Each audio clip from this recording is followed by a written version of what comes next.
Coming up on this episode of Bro Do You Even Talk Pinball, we've got new pinball reveals from Spooky, P3. We've also got pinball impressions on Mandalorian, Teenage Mutant Ninja Turtles, and Rick and Morty. Kevin, what else do we got? We got a review of the one and only Led Zeppelin and a giveaway, so stay tuned to figure out how to enter that. All that and more, coming right up.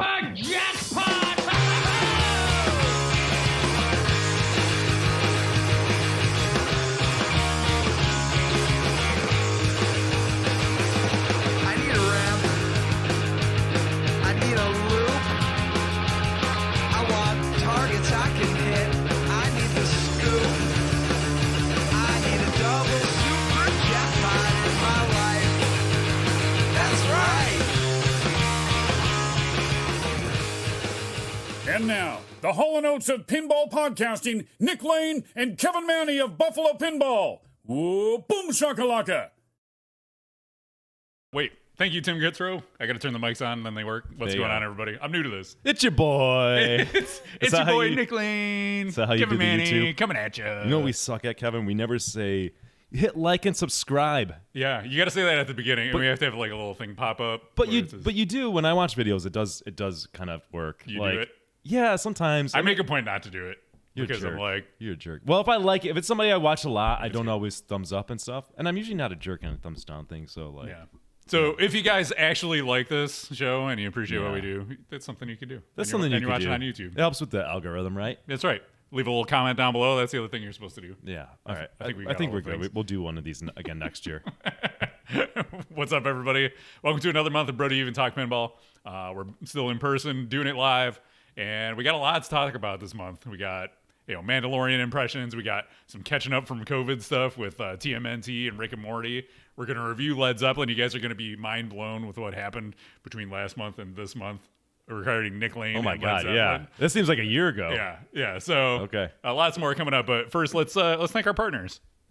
Where are our partners? Right here. I got this one. Nope, that's not it. That's not it. There it is. I got it. Yeah, you can tee me up. All right. First of all, our premier partner, Pin Stadium. I think we got to change that logo, Kevin.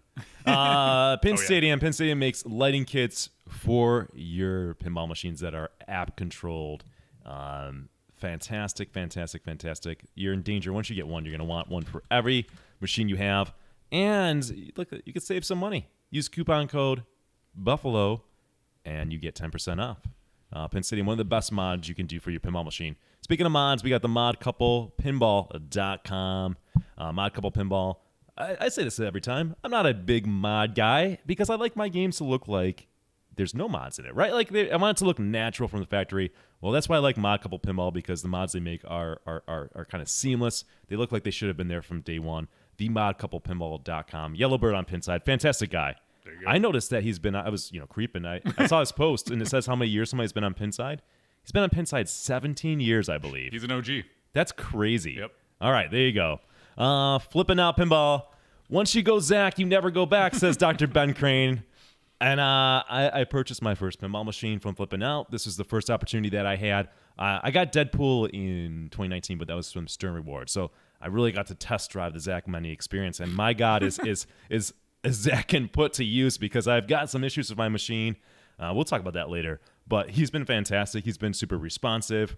I think he's crazy for getting in this pinball business because of all the issues that you have with pinball. I gotta talk to him offline about this, but God bless him. He's been fantastic, and he's been taking care of me. So highly recommend Flipping Out Pinball.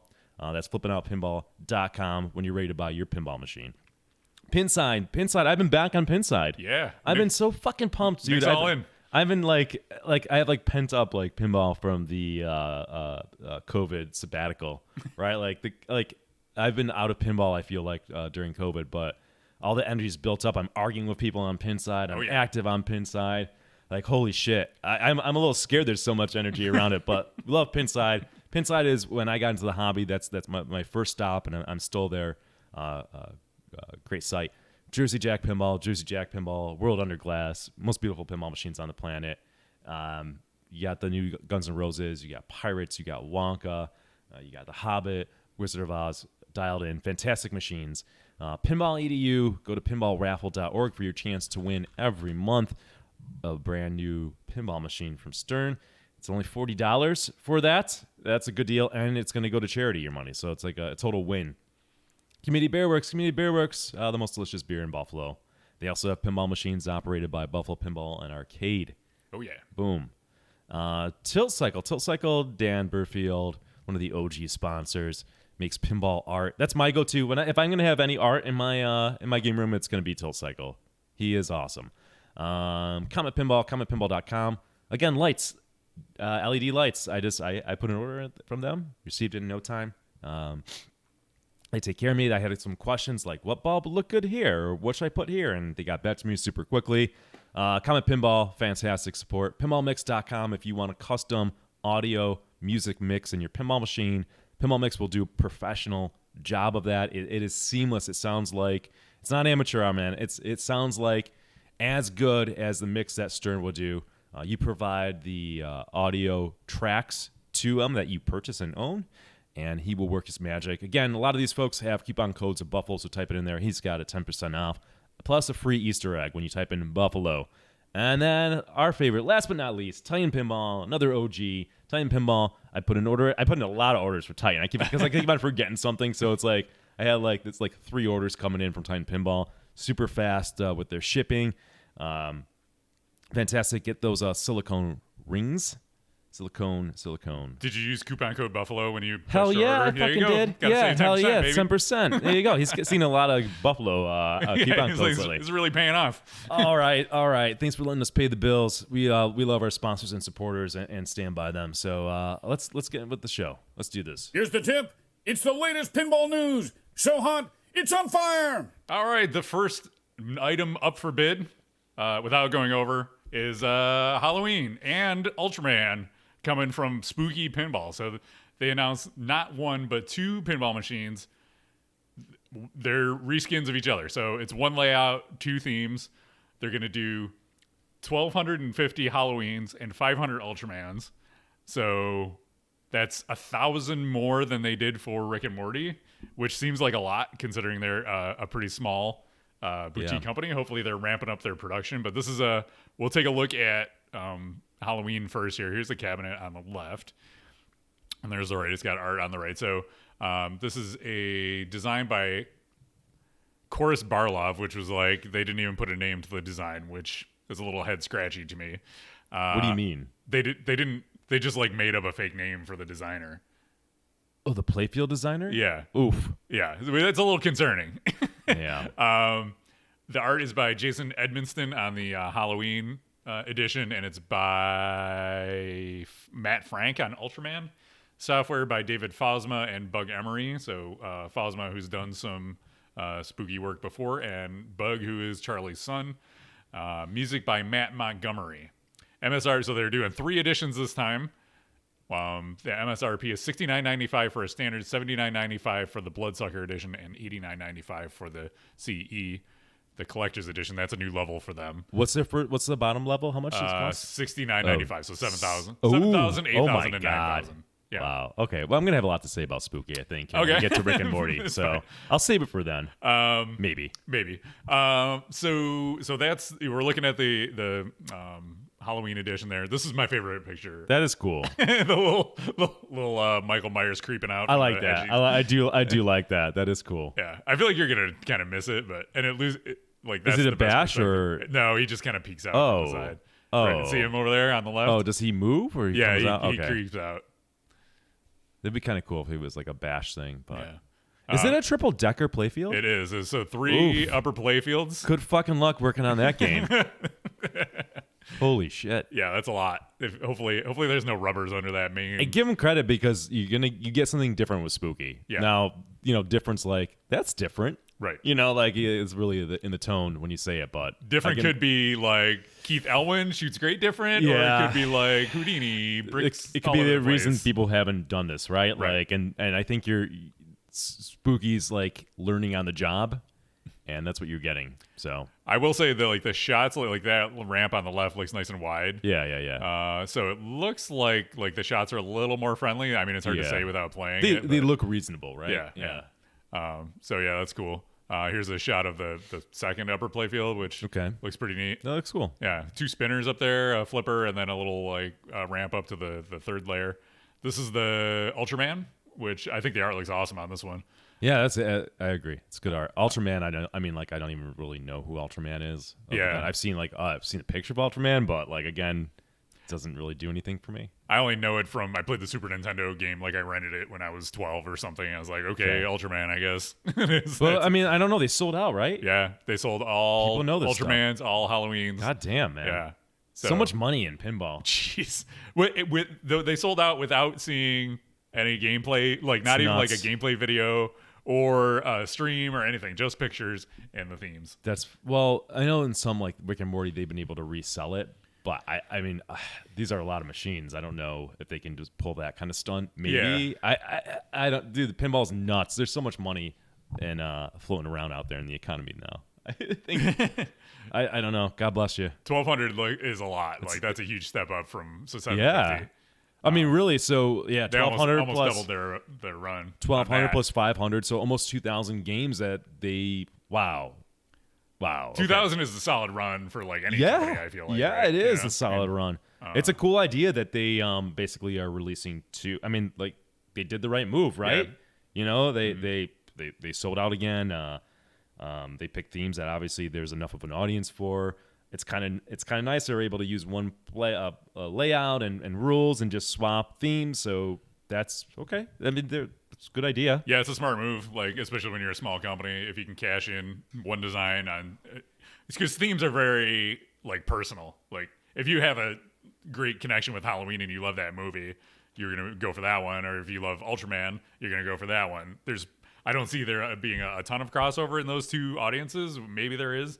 One's a Japanese kaiju kind of theme, and the other one's the horror theme. So I think they're tapping into two different areas of interest there. So yeah, I agree with Chrome Candy's pinball's comment. So if you're watching, you know what it is. But I 100, you nailed it, dude. I'm with you there. Yeah, there's some reasons to hesitate. Definitely, like the only exception I've ever made to the play it before I own it is Heist.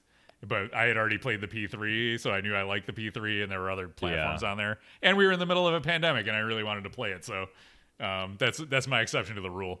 There's something to be said about an experienced designer. I mean, I know Keith came in and did a good job, but Keith had worked on his first game for years, right? Like he had practiced that for years, and also Keith being at Stern has the collective wisdom of how many years of designers, right? That can like help him. He might have an idea, or he can seek feedback and tweaking and get that and really put it out there. So, you could say, well, Keith's new, but he also has the backing of like a Steve Ritchie or George Gomez or Bork, right? He can go walk down the office and say, what do you think about this, right? Like, so I don't know, man. There's it waits to be seen. Right. I've played spooky games, and be perfectly honest, I'm not impressed with the way they shoot. It's usually like there's some shots that are like that's great, but there's a general clunkiness to them that it's just like I don't know if it needs more time in the oven, or maybe there's a reason we're seeing sort of somewhat recycle or tried and true layouts or whatever because they just work and some things just don't fundamentally work. And then there's some people that are like, listen, that's fine with me. I just want something. I want something totally different. I know it's not going to be the best feeling shot, but hey, it's different, and that's what I'm in the market for. But I think what it is, Kevin, it's like I like the theme Halloween. I hit buy button. Mm-hmm. Let's be honest, that's what's really going on. And then a lot of people get these games and they like it and they want to like it, and some people like will come up with a million excuses of why it's good and stuff, and they'll hold on to it. And then there's the other side of people who just get it and they buy two of them, they flip one. Yeah. So they can pay for the other one. I saw that with a Mandalorian LE on Pinside. Somebody had two brand new LEs in the box of the Mandalorian. They were having an unboxing party. So you could come and play his one that he was keeping and also buy the second one for like $5,000 above MSRP or something ridiculous like that. So there's a lot of speculation and like investment, treating pinball as investments happening right now. And I don't know if that's like a result of like this hype that built up over the pandemic with like non-fungible tokens and Bitcoin and there's just like this. I don't know what was happening during the pandemic. I've been like I probably have at least a good undergrad degree in finance at this point. I've been studying like what's been going on. Like I've been absolutely fascinated by the economy since probably January, and I mean you put $4 trillion into the economy. And money in people's pockets and things are going crazy, right? Like people are buying hard assets because of fear of inflation. I mean, to be perfectly honest with you, I sped up the purchase of Led Zeppelin Premium because I heard a rumor that prices are going to go up on Stearns. Okay, from a good source, I heard a rumor, right? So I'm like, God damn it! And it makes sense. There's supply issues now. There was a game available. Zach had one, so I'm like, I'm just going to snag it up now because I know I want the game. I'm not gonna mess around. So yeah, I mean, things are absolutely crazy right now in the economy. I'm waiting for the bottom to fall out, but it's never been crazier. It's insane. And like Chrome Candy said, they're selling used games for more than they but got it for new in box. So you buy a new in box pin, you're able to sell it for more than you bought it for, which was never the case. There was always a depreciation once you open the box, so you'd take like $500. Yeah, these are price signals. I mean, I'm not going to get, this is not an economic podcast, but seriously, pay attention to what's going on because this is not good. This is not, like somebody wrote in the thing like white noise. My friend's house went from 1.2 million to 2.4 million in 1 year. Yeah, that seems like it's good, but like no, money is becoming like sort of worthless, right? Like your house is not better than it was a year ago. It's just that things are going nuts right now. So yeah, it's a crazy time. It's gonna be interesting when we're having a conversation a year now or 2 years from now. But I don't know, man. It's nuts. It's nuts that people are just throwing money at a game that they haven't played. It's honestly, I'm kind of tired of Spooky churning out. I'm getting into it now. Like I feel like I've defended. I've not ever been a Spooky customer, and I have no intention of being one. Sorry, guys. I've always kind of said I respect what Spooky does because they've been able to launch a pinball company and. You know, they sell as many games as they need to. They're always selling out. I heard that they take care of their customers, which is good. So it's really cool. But how long have they been in business for? And like we played Rick and Morty, and it's like Jesus. Like there's stuff in that game where I'm like, it's amateur hours over. Amateur hours like forgivable, or you cut like Spooky slack for the first few years, but like they still get the same amount of slack as if they're producing their first game. What do you mean, like when the ball fell through the apron? Holy shit! I wish you had a clip of that. I did. I clipped it. I wish we could show a clip of that for people who didn't watch it. So we were streaming Rick and Morty a month ago, and the ball flew off the playfield in through the apron into the cabinet. And it's like, dude, I know I'm going to talk about some issues with my Led Zeppelin Stern. I've had issues with every game I've gotten, but like that is just like amateur hour on the extreme. And that's not even the only thing with that game and what's going on. And it's just like, guys, come on. Stop. Like, how much slack do you get? Like, at what point should you be in the same sentence as Stern and Jersey Jack or American Pinball? You've been around long enough. Why is the quality still shit at this point? You're selling enough games to make money. This is inexcusable. And I'm not a hater on Spooky. They're not for me.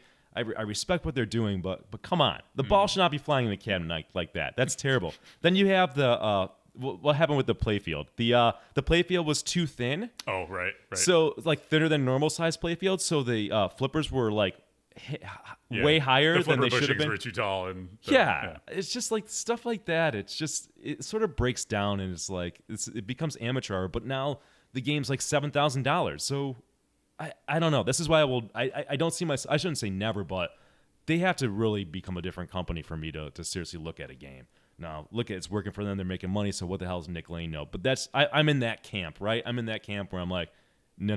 This is not acceptable. Yeah, I mean, yeah. Davey Meadows. Every pinball company has issues. You're gonna buy a new pinball machine. It's gonna have problems. But there's like, there's a problem with this one mag versus like we made our playfield too thin. I guess Chris the Pintern's getting triggered or something. Like he's like a big time, must be a Spooky supporter because he's dominated the conversation and like, I want just Richie layouts and those Stern never, dude.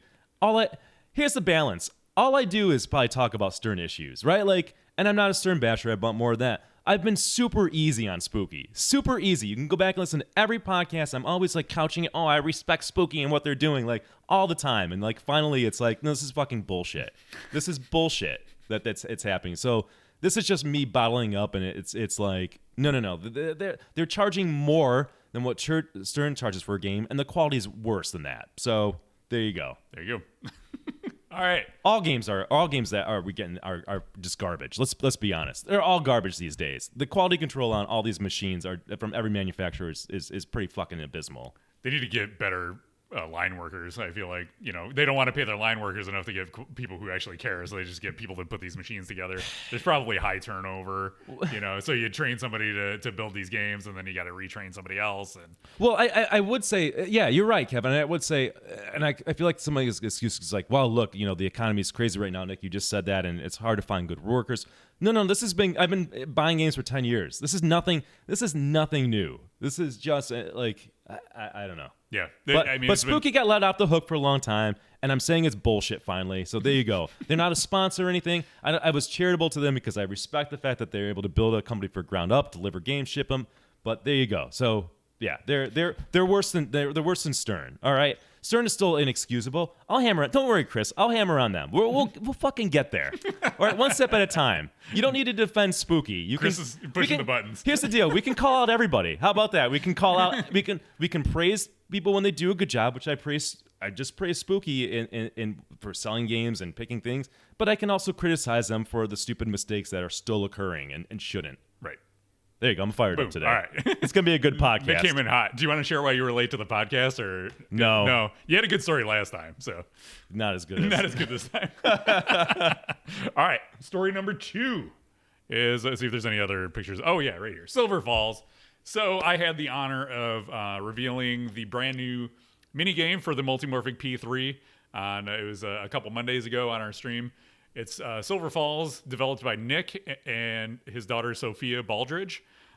This is a minigame that's playable on the Heist playfield. So, as you may know, you've heard me talk about the P3 a lot. They have the software development kit where they will release a playfield, and then anybody who wants to can create a game for the P3. And Nick Baldridge has done a few games. This is, I think, technically his third. He hasn't released Quest for Glory yet, but he's done Ranger in the Ruins and now Silver Falls, which have been released. You can say Nick and Sophia above my head in the stream screenshot I have there, but basically it's think of like The Sims in a pinball form. So when you start, you're seeing a character select, and it's all sorts of different characters you can pick and their voices, and then you go into your house and you're trying to collect enough pin bucks, aka cash, to build up your... Oh, did we get a huge raid? What's up, everybody? I see a lot of bands going on. What's going on? Hello, Duke Nukem. What's going on? All right. Raid. Thank you for the raid. Hello, everybody. If you're listening, we're covering pinball news today. So Kevin's going to talk about P3 stuff, so it allows me to cool down and bring my heart rate to a resting rate. So thank you, Kevin. So we've got what are we talking about? Silver Falls. So you're collecting pin bucks. You're outfitting your playfield with different furniture and things like that, filling up your rooms. You start off in the living room. You fill it all up, and then when you gotta buy all the items from the store, you have to entertain yourself by watching TV, and then you can go on to the next room. And there's a bedroom, a bathroom. I'm trying to think of what else is in there. There's like 2 other rooms, and then you eventually get to like where you have to do your job, and your job is the wizard mode, and that's tough. You have to hit like 40 shots, and it's a multi-ball, so it's pretty neat. I won't spoil it all, but definitely check it out. It's only $150, which in pinball terms is ridiculously cheap. If you have a P3 in the Heist playfield, it's a no-brainer. So check it out. Multimorphic.com or silverfallsforever.com is the mini site just for that. All right. Next we have Jersey Jack's Pinball launches pinballwizard.com. So they announced their own little mini site for accessories, add-ons, and all sorts of accessories for your pinball machines, your JJP pinball machines. The big one was the topper for Guns N' Roses. This is a limited edition style topper. It goes on your LE or your standard. It's $199, which is reasonable in topper prices, but it's just like, basically flat light up sign that goes on top of your machine. Think of the one on Pirates of the Caribbean. It's pretty similar to that. The other thing they announced was art blades for the inside cabinet. So you can put these on your LE or standard edition as well. They look like the side art on the LE, so I think they'd be a good fit there. My days of installing side art are over, though. I think like I've had enough. Like, they're cool. Like, I did them on Tron, and I love the ones that are on my Tron. and I did them on Ghostbusters, but I'm over it. Why? It's just a pain in the ass to install them. It seems like it's really stressful. Yeah, as somebody who fucked up putting a sticker on recently. So you have to either pull the playfield out all the way, and that's probably it's the easiest way to install the blades. It's hard to take the playfield out, right? So, or you can leave the playfield in and try to use like the wet method to adhere them on. But I did that on Tron and they didn't stick that great. So the wet method, yeah. On Ghostbusters, I ended up pulling my playfield way out, and it seems nerve wracking. Yeah, dude. It's like. And also, you can damage it potentially when you're raising and lowering the playfield, right? That's the other thing, right? Yeah. Ugh, I'm stressed out already just thinking about it. I like the ones that Stern makes because they're made of like a arcade control panel overlay material, so they're really rigid and rugged. Yeah, I worry about that on Led Zeppelin Premium. I'm like super careful, but they probably have some durability to them. They're not like gloss, like probably glossier the other ones. The ones on Tron, like if I scraped them, there'd be a tear in them right away. Good job, Stern. There you go. But they, you can buy the things, the plastic protectors you slide in when you lift your playfield out, but who the hell wants to do all that? So there you go. That's pinballwizard.com if you want to get accessories for your JJPs. All right, so if you heard at the top of the show, we have a giveaway. So we met Christian Larson at the stream we did on The Mandalorian. He reached out on Instagram and was like, what's going on in pinball in Buffalo tonight? And I just replied, I was like, we're going to be hanging out at the Community Beer Works playing Mando. So he came down. He was a guest on the stream. And he just released his Just Pinball the Zine number 2. And he sent us a few copies of this. And you can win one of these. How about that? So what we're going to do is, let me see. So Nick, you got one of these. Why don't you talk about this a little bit while I get the link? Do I have where folks can? It's a zine. There's a bunch of pictures in it, and if you want to see people playing pinball, a lot of it's from Pinburg, 2019. Which is actually we should probably be almost there this week, right? It's pre-pandemic look at pinball. Yeah. Oh yeah. Yes. Pre-pandemic look. You're killing me, Kevin. Talking about pictures. So I mean, if you want a, there's a nice Swords of Fury picture in there, and then as Kevin pointed out, I kind of miss this. There's a nice Greg Pavarelli's got a centerfold in here. That's what I was waiting for you to talk about. Yeah, so if you teed me up for that, and I kind of failed. Yeah. So if you want a 2-page spread of Greg Pavarelli, and honestly, who does? I told Martha not to read that before bedtime because I'll get jealous. And then you got Petey Hendricks on the cover. So shit, I should have known by the look at the hat on the hat. So wow, there you go. You can get a copy for yourself. It's at let me get the name. Look at this, people. Here's Pavarelli. I'm gonna put it on there. See how the podcast listeners are just missing out on. There's a Pavarelli centerfold. Oh yeah, my heart's gone cold. All right, there you go. Nice. Didn't know you nailed it. Jay Giles a reference, right? That's right. I'm there with you. Yeah. My angel is a centerfold, which is Greg Pavarelli. So you can get that at blurb.com. It's $28.39. It's BLURB.com. Just search for Just Pinball the Zine number 2, and that'll come right up. Or if you want to try to win a copy, I'm going to put a link in chat right now. Or if you're listening on the podcast or watching on YouTube, it will be in the comments or the show notes. So here's what you got to do. This is Anchor.fm. You can submit a voicemail to us that we can play on a future show. So click that link. Leave a message. Keep it nice, short to the point. Ask us a question. Give us some feedback. If you want to, you know, comment on my personality or mental health, as some people like to do on YouTube. Yep, that'll be in the YouTube. Only comments. One person specifically. You can do all of that. So leave us a voicemail, 30 seconds or less. Okay, don't get too wordy. And then we'll play our favorites on the stream next month, and we'll pick a winner from those. Gordon's already submitted a message. Yeah, he did. Oh, of course he did. And we're gonna play that right now. Holy shit. Goran is the test subject. So let us know if you guys can hear this. And he sent us he's spoiler. Topper guy. There's no What's topper. his name? There's no topper talk this month, but you still get some Goran. So here we go. Yes, I'd like to ask each bro, what is your favorite topper and what do you like about it? Weird. Who saw that question coming? Oh, Jesus. you want to go first? Geez, guys, what's your favorite topper? I feel like he's already asked us this question. Yeah, it's the Black Knight topper. This is the only topper I would ever buy, actually. I would buy that. If Sternry ran that, I would buy it even though I don't have room for the topper in the hopes of one day I have a place to put that game in the topper. There you go. I like that topper. That's the only topper I get. I like the Led Zeppelin one, but not for the price, but it's cool. Yeah. It's cool. I really like the Whitewater topper. It's simple, That's but good. the effect of It's it a classic. is really neat. It's a classic, the classic. all that. Probably the best one, from that era. Right? Yeah. I mean, Fishtails is good. Anna's Family's okay. The Doctor Who topper is cool, but especially if you do the mod to make it move. So there you go. Thank you guys for submitting. Thank you to Pinball by Christian Larson, for sending us some copies of Just Pinball to send to you guys. So there you go. Just Pinball. Check it out. All right. Can I speaking of comments? Yes. Can I address a comment that we got from YouTube? Please which Kevin do. always sends me. Yes. Thank you, Kevin. You're Kevin, welcome. You secretly enjoy the site. Oh, maybe not so secretly. I mean, I read them and I have to share them with somebody. All yeah. right. So somebody comment. I don't know why this comment keeps on coming up about like me personally, but somebody was saying that I can't enjoy joy, which I don't even know if that makes sense. I can't enjoy.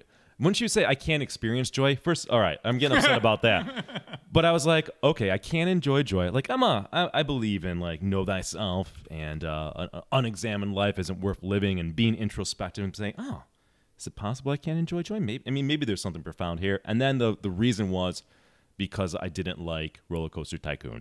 Or I said something during the stream of Roller Coaster Tycoon not liking it. So then I was like, well, moving on. This is invalid. If you're going to, listen, you can make a comment like that, but please back it up with something that makes sense. Right. Thank you. And Roller Coaster Tycoon is garbage. Sorry. I know. Sorry. I know.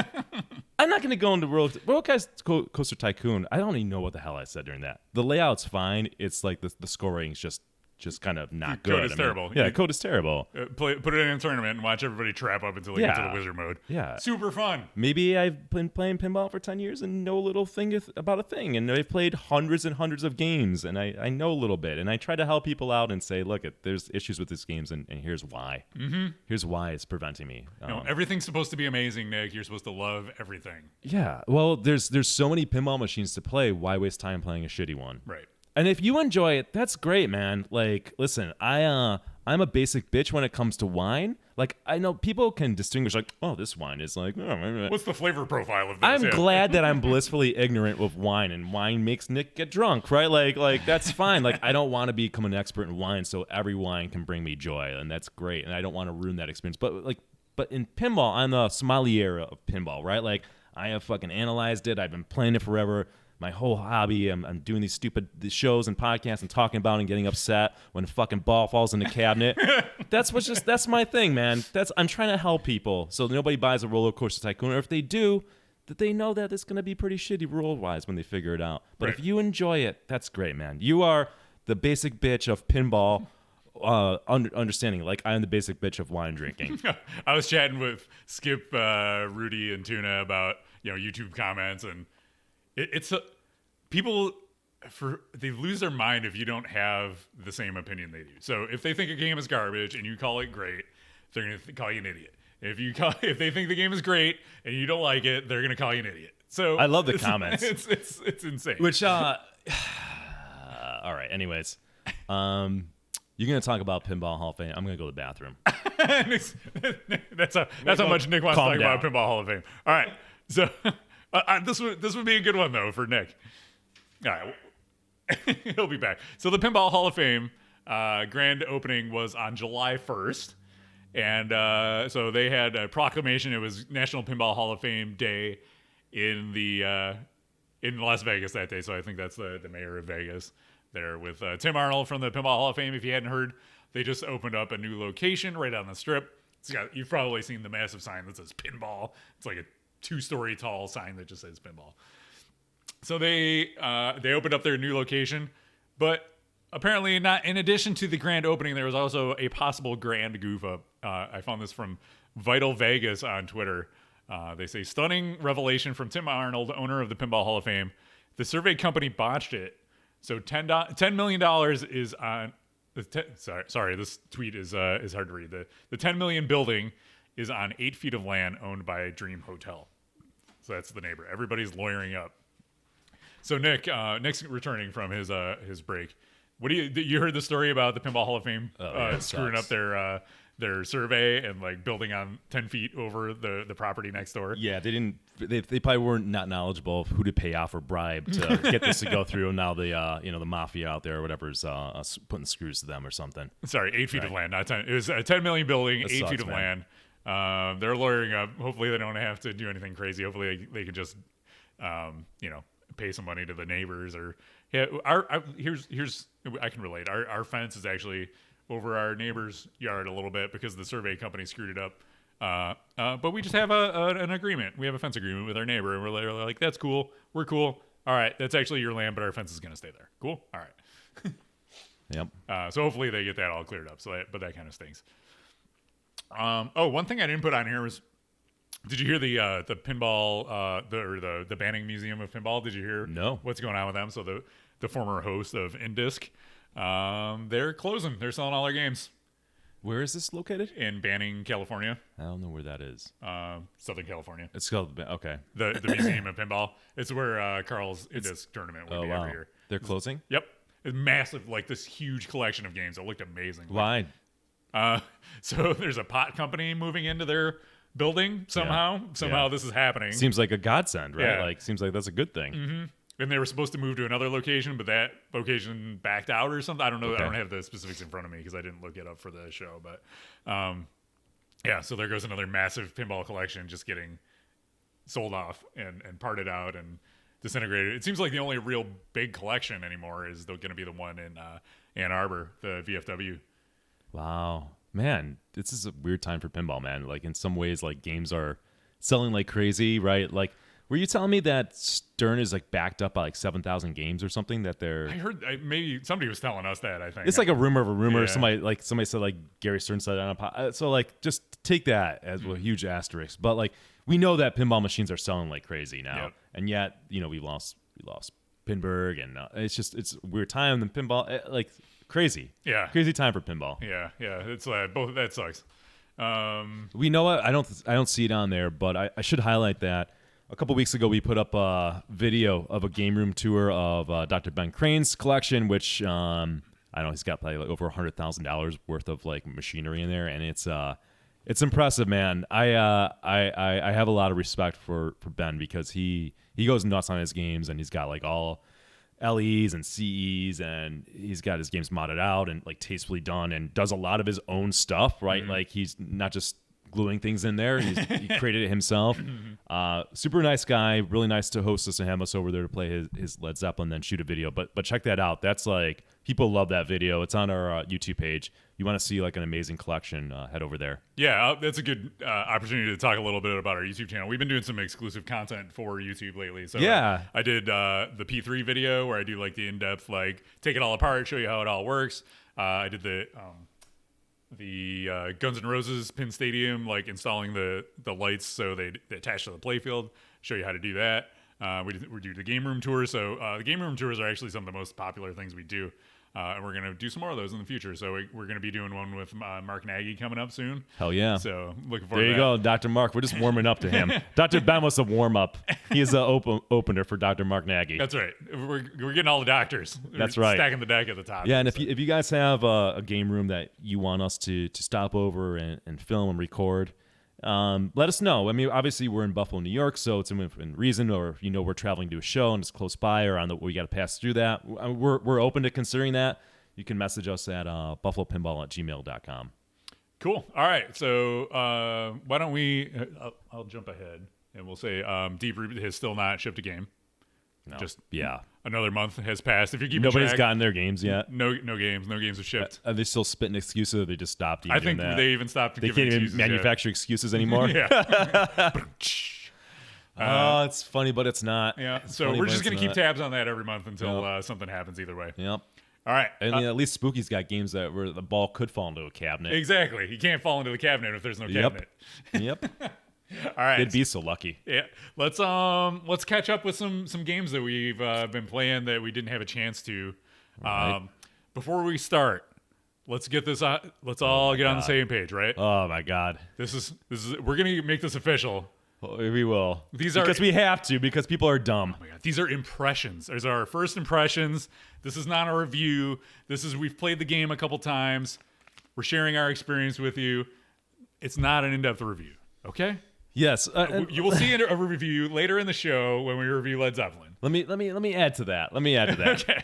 So we got a comment on our YouTube thing, and Kevin removed it because he got so pissed off, and I don't blame him because it's a stupid fucking comment. This person he said he's unsubscribing, so he can't hear this. Let me be very clear. The comment was something like he was upset with our impressions of. He called it a review. It's not a review. Listen, I filter what I say. Like I am pretty particular. I make mistakes sometimes in my account, but I'm pretty particular. We gave gameplay impressions of Led Zeppelin and Avengers Affinity Quest on the last podcast. It wasn't a review. We actually have a fucking intro for the review. Our reviews are usually 20 to 30 minutes, and usually we spend a good deal of time on the games when we do a review. Now, when we play a game as an impression, as we said last time, we were at a pizza joint, the game wasn't set up great, and we played for maybe 40 minutes, a few games between us. And we said that multiple times. Couldn't be clearer. Yeah. And guess what?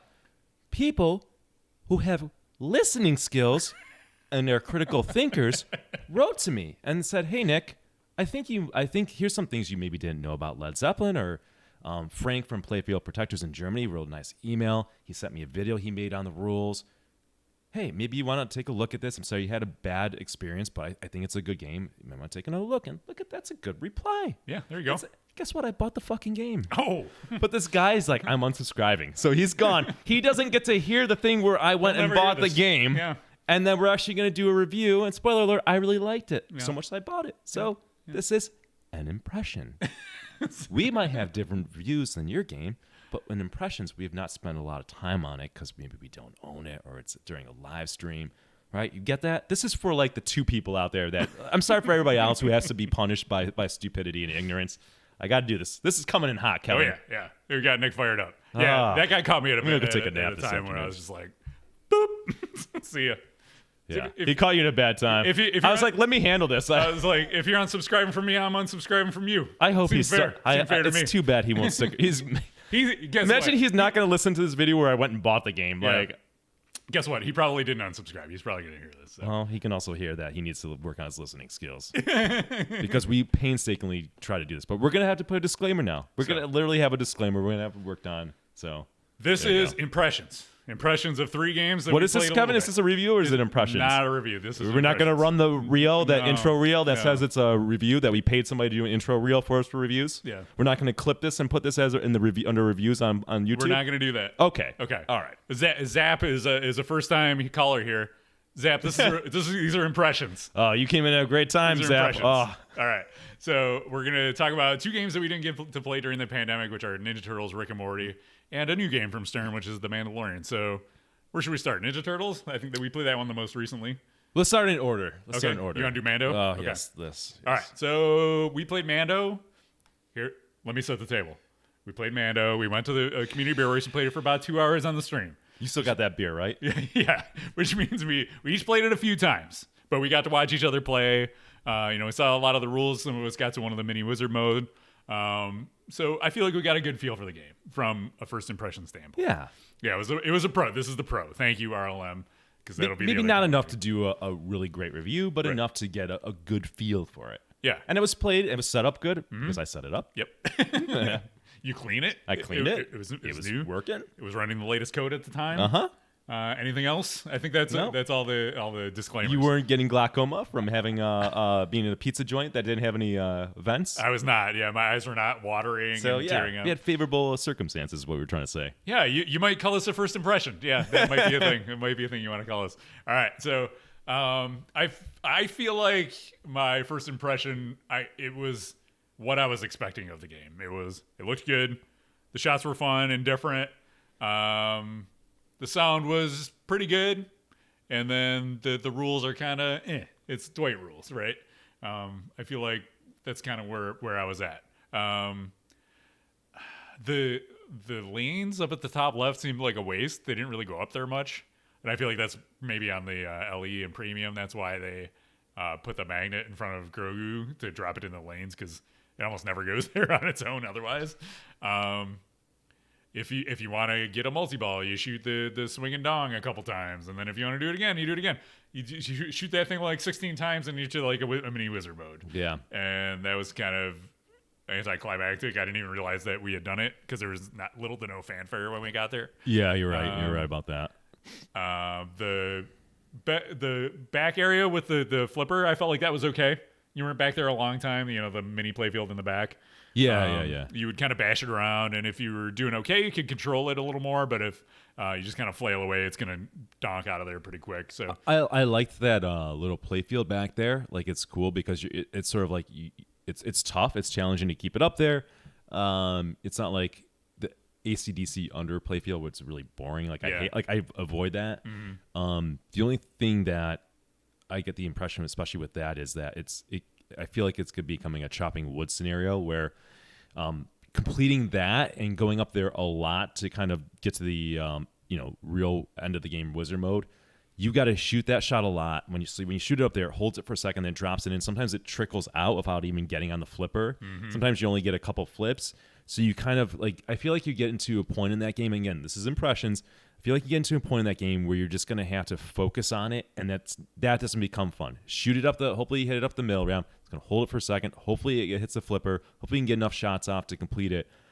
That can feel grindy, like super grindy, because it seems like there's quite a bit that you've got to complete for that. yeah, it's way too critical to if you want to get to the wizard mode. I agree with that. Yeah. Like that's going to be where you get bogged down, I feel like. I wonder if that's what the difference is. You know, James got an LE, so hopefully Yeah. he'll be able to go out there and play that. But I wonder if that's better or worse when the playfield's tilting. I could see it going either way, but then you got two flippers that control it. I don't know. I feel like it could be better. It's hard to say. And you asked me a good question the other day about like chopping wood. Ask me that when we talk about Led Zeppelin review. Okay. All right. It's a good question. Yeah. So overall, I think it's fine. I like the theme. I'm a fan of the show. I like Star Wars. It's probably the best Star Wars game, but that's not saying a whole lot. Correct. Because Star Wars games are garbage in general. Yeah. It's definitely the best looking one. It's fun to play on location. It's not a game I'd buy. Yeah, I think it's exactly. I think you summed it up. I think I really like the layout. It's unique enough. The shots are tight but findable, and I feel like they're pretty satisfying. Sometimes I was having issues on the orbits. They seem really tight, and they would sort of rattle around a little bit and not always go up. So I'm like, maybe the orbit shots could be a little cleaner, a little better. Maybe they need adjustment, which is annoying. Don't want to be doing that. But overall, I think Brian Eddy delivered on a geometry of the game's good. It's enjoyable. It's fun to shoot. It's not something I even tempted to own remotely, but it's a game that I look forward to when I see it out and playing a few games on location for sure. I don't think the rules, from what I understand of it, they're bad. There's nothing remarkable in terms of the rules, but I think it's fine. It's like they're not bad rules. I don't notice any. I mean, maybe I just don't know enough about the game, and there's some fundamental problems in there. And maybe there's some things that are fundamentally awesome, and I missed it. But from just an impression perspective, they're fine. They're fine. Nothing remarkable, but fun. Can we talk about the typos that were in there? Those Go are my ahead. You favorite love parts. this. I know. It makes you happy. There's a ski skill shot. Instead of sneaky, it's a ski. I think they've fixed some of these probably because they saw them on our stream. But and there was what was the flame tower? They had fixed that in the most recent code. And then there was Skip had clipped this. It was like a bazillion times 0 or something. It made no sense at all. And then there's also I noticed that there was a call out for like shoot the right scoop, which on the pro there is no right scoop. It's a premium LE thing. Oh shit, that's funny. That's funny. It's pretty bad. I'm like, Yeah, so they got some work to do. yeah, it needs some polish, but they're working on it. I think I did some good too. We had like one of the first games, and I noticed that Stern has, I think, pretty much figured out their chipping issues and stuff. They basically, and what I've noticed on the Avengers is that everywhere where they've pulled the art away from the posts, it doesn't really chip. But on Nick's Avengers, like there's one post where it's not pulled away and it's pulling and chipping there. So that's the key. It seems to be like there's you've got the art and the clear on top of it, and the art's separating or the clear's pulling it up, and that's the issue. But there's one thing on the Pro where they didn't put a washer, and it was chipping there for us. And I messaged Stern. They were nice enough to get back to me, and they're like, yeah, it was like an oversight. We're gonna put a washer there now. So. There you go. You're welcome, everybody. There you go. You're welcome. OCD in play. You're welcome. So kudos to them for taking care of it. There you go. Those are our impressions of The Mandalorian. So let's talk about Teenage Mutant Ninja Turtles. This came out like mid last year. It's got Borg did the layout. It's got who did the software on it? I don't know offhand. On what game? On Ninja Turtles. Dwight. Was it Dwight? Oh, that's yeah. right. Oh, yeah. That's right. Mark Silk on the announcing. Oh yeah, there you go. And then the voice of Silk. You got the great art by Zombie Yeti. So the game looks great. The layout is okay. It's interesting. It's Tron-esque. Yeah. You own Tron. What did you think? Did it feel like Tron to you in some ways? No, not really. Okay, it's amazing. So that's the amazing thing, right? Like same designer. You can look at it and I see some Tron there, right? Yeah. Like more Tron than anything else. Or, Tron's also the same, it's similar to Tommy. It's similar to Funhouse, right? Like that's kind of the first layout. But even though like similar, it's still they all play differently, right? In the way the way it works. So, yeah, I mean, it seems like it kind of challenging, not long ball times or anything like that. Yeah. Pretty fast. Fast and tough, like that right ramp. Yeah. It took me a while to find it, but once I did, I was hitting it pretty good. Music seemed good. Yeah, it's got a really dumb multi-ball where you just like hit the easiest shot in the game 3 times and you're in a multi-ball. Yeah, it's pretty like, gimme multi-ball. Yeah. Which you always got to do that on a game. Like, I get it. That's a little too easy, though. Like, you could just... Like, I was starting it and I didn't want to. It was like, let me get a mode first, and the ball would just go there. So it's the main shot, like, up by the truck or the van, the Ninja Turtles van. I played it 5 or 6 times. We should set the stage. We're at a new league member's house. Recently moved to Buffalo. He's got a Ninja Turtles. We were there for a couple hours. Yeah, I played it collection. 5 or 6 times. Yeah. Yeah, that was the one game I was like, all right, I gotta go and gotta play some Ninja Turtles because I haven't played it. So I definitely put some time on it. Like I made a point to play that game, and it was okay at first, and then like the more I played it, I was just kind of like, I don't need to play this anymore. It really didn't draw me in. Yeah, I would say they had the same impression, right? Like nothing that I noticed that was really terrible or bad about it, but I didn't find myself spending a lot of time on it or wanting to spend a lot of time on it. So I don't have in terms of impressions and time, I don't really have much to say about this game. I don't know the rules whatsoever, and it sounds like this is one area where it really falters. I think people are happy with the layout and the presentation. I think it's a really good looking game. Like, oh, it looks amazing. He had a pro and he had some of the side art and stuff, but still without that, it's like, man, this is a really good looking pro. Yeah, like it's a visually nice machine. It's pretty stacked, like playfield wise too. Like there's a lot on it. You walk up to it and it feels like there's a lot going on there. Yeah. It's got some of the weird Dwight things in it where like one of the modes is like it puts you into this mode where you can only do that one thing. So think of Lupin Supers and Ghostbusters where it's like, oh, I hope you don't want to progress in the game because now you got to play this until the time's over. So I'm not a fan of that stuff. The scoring seemed really low. Like I was playing it with Nick Kaiser and he was playing it for a long time and ended up with like 20 million points, which for a Stern game, seems low. This seems like there's some issues with scoring too, because I remember I think you were in the game with one of us, and I had like 10 million or something, but one of the people in my group played like 3 times as long as I did, and like just was still like slightly under me. And like I understand in pinball, it's like, well, dude, you got to understand how to play and hit the right shots, but usually there's not such a huge discrepancy in time and playing it and stuff. It just, I don't know. I don't know enough about it, but yeah, it's not the kind of thing where I'm interested in the game at all, or I think just like, okay, there it is. Yep. And it seems like, it's a Dwight game. It's probably a multiplier thing that was the difference, right? I don't know. Sometimes he gets into multipliers and sometimes he doesn't, right? So yeah. I don't know. I'm guessing. I don't want to shit on Dwight. Yeah. I don't know enough about Ninja Turtles, I'm kind of like, I would play it if I had to in a tournament. I probably wouldn't voluntarily play this game very much versus Mando, where I would be like, all right, let me play this game. Yeah, Mando seemed better. Yeah. All right. So now Nick and I have pretty much agreed so far. Like we've had similar impressions of these games. Yeah, I feel like we got very different impressions of Rick and Morty. Sure. So we first played this. I played this twice now. We played it first when we did the stream at James's house, and then after that, again at the same place where we played Ninja Turtles. They had a Rick and Morty as well. It's like awesome, get to play some more Rick and Morty. So I love this game. I think it's super fun. I can't get enough of it. Why don't you fucking marry it, Kevin? I'm gonna be like, Rick and Morty, come to my house. Let's move in together.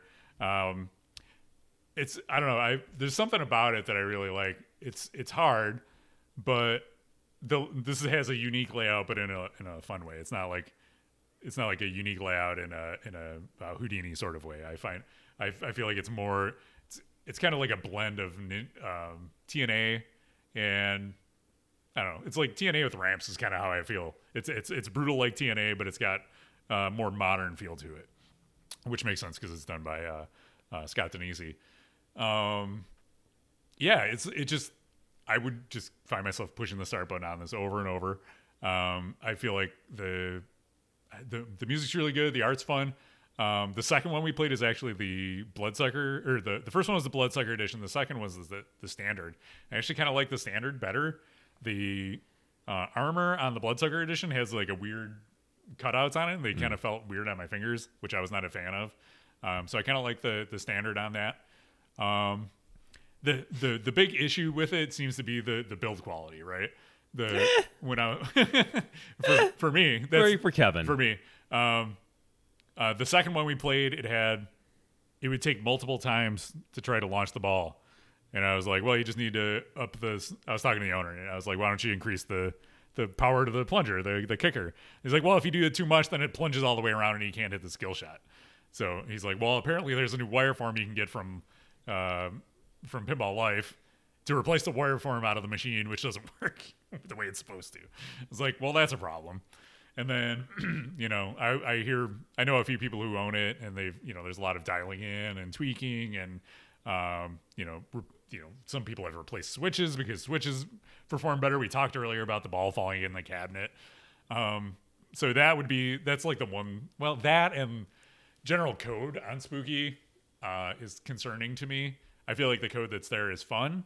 I don't know if it would hold up long term because they have a tiny team, and it feels like once they move on to their next game, they're done with the previous game. You might get one update that fixes some things, but they just can't keep going back to games and supporting the past games.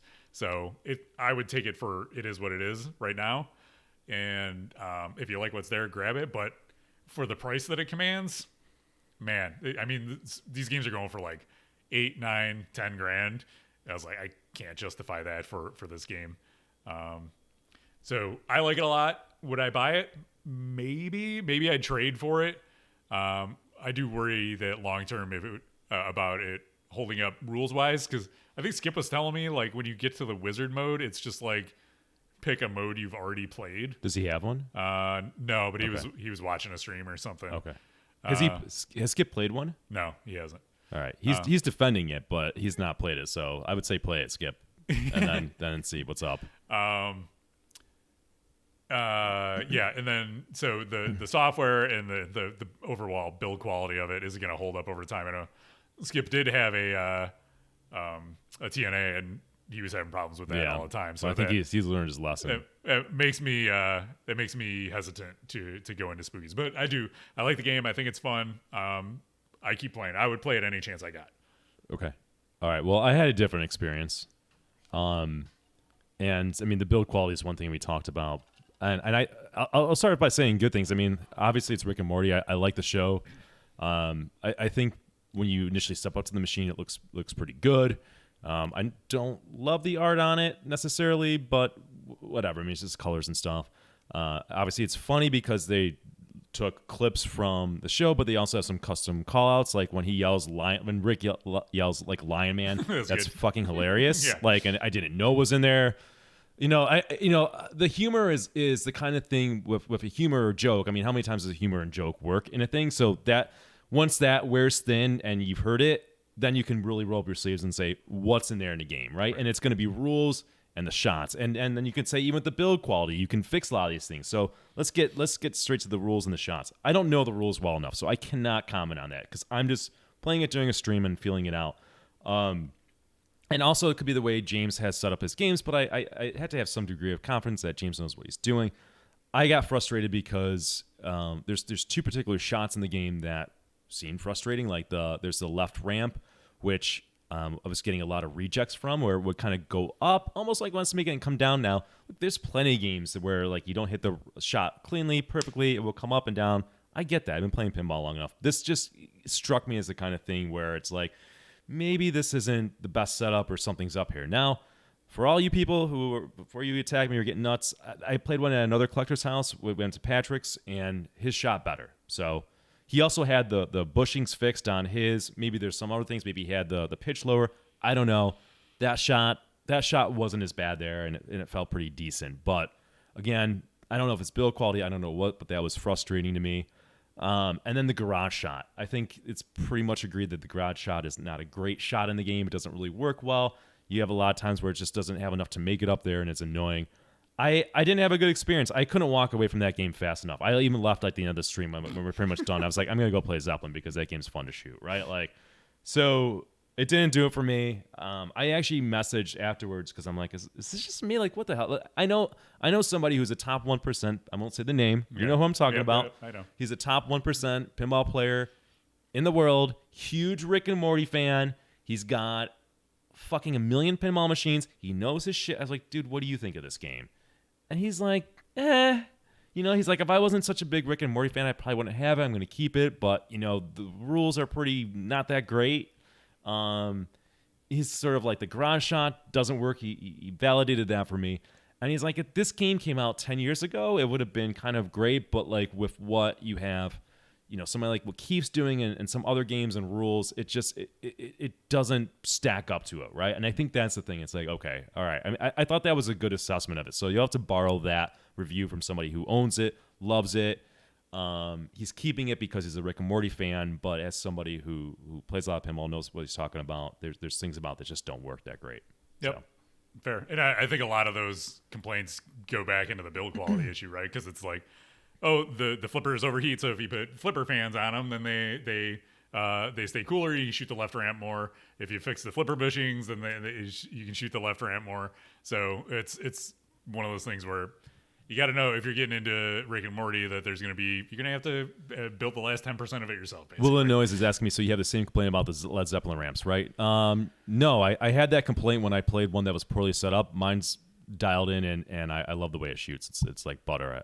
I can play that game for like 45 minutes and hit shots. So I guess we'll get to that. There's more Zeppelin coming up. Yeah, you're gonna get a lot. You're gonna get differing opinions about the game. So buckle up. So there's our impressions. That wasn't a review. Impressions. All right, you talk a lot. You're really good at game. I gotta go to the bathroom again. I'm pounding water, yelling, screaming. Him drinking coffee. I'm amped. Getting himself worked up. All right, let's go to Gameroom Updates. I can talk about my Gameroom Updates. So I've done a few things. I don't think I talked last month about rearranging my game, so if you can sort of see behind me. But over here to my left, your right, I've lined up all of my JJP games. So I used to have my JJP games over here. Now I have too many to fit on this side of the room. So all 5 are over there, plus my P3. So all my big screen games are next to each other in chronological order, much to the happiness of some of our viewers. And I have my DMD games over here. So Tron, Adams, and Doctor Who are on the side of the room next to me now. So it looks pretty good. What else? Oh, speaking of flipper fans, I put some on Guns N' Roses. So I bought my first set of flipper fans after watching some other streamers who had them and were happy with them. Small town. And so I was like, I'm gonna give it a shot. So they had implemented the new method of handling the flippers and keeping them from not overheating as much, but I feel like helped a little bit in the software, but over time you can still feel the fade in the game. And so I bought the Tahitian Breeze or whatever they are from Pinmonk and put them in. They were not cheap. They're like $200 for 3 fans, which welcome to pinball, ladies and gentlemen. But I put them in, and man, it works. Thermodynamics, they work, man. You keep the things cool, they stay strong. So, Nick, I think you were telling me that the number 1 game that gets like the hottest is Stranger Things, right? Yeah. Pinmonk on his, because I was looking at this stuff. Pinmonk, he's got like these games rated in terms of like where flipper fade is like most prevalent versus like non-existent, and I guess like for whatever reason in Star Wars it's like almost like non-existent. Yeah. So weird, right? Like from same platform, same manufacturer. How is that possible? Somebody smarter than us, let us know. But that's really weird. We need an engineer. Tuna, figure it out. He's a plastics guy, though. Yeah, he's still an engineer. It's true. They could do everything. So yeah, I like him so far. To be determined. Like I know somebody who watches the channel just said, they had one of the earlier versions of the Flipper fans, and one of them died, but they've had really good service from Pinmonk. So check those out if you're playing a game and you feel like the flippers are getting weak. It could be because they're getting hot, and give those a shot. They might help you out.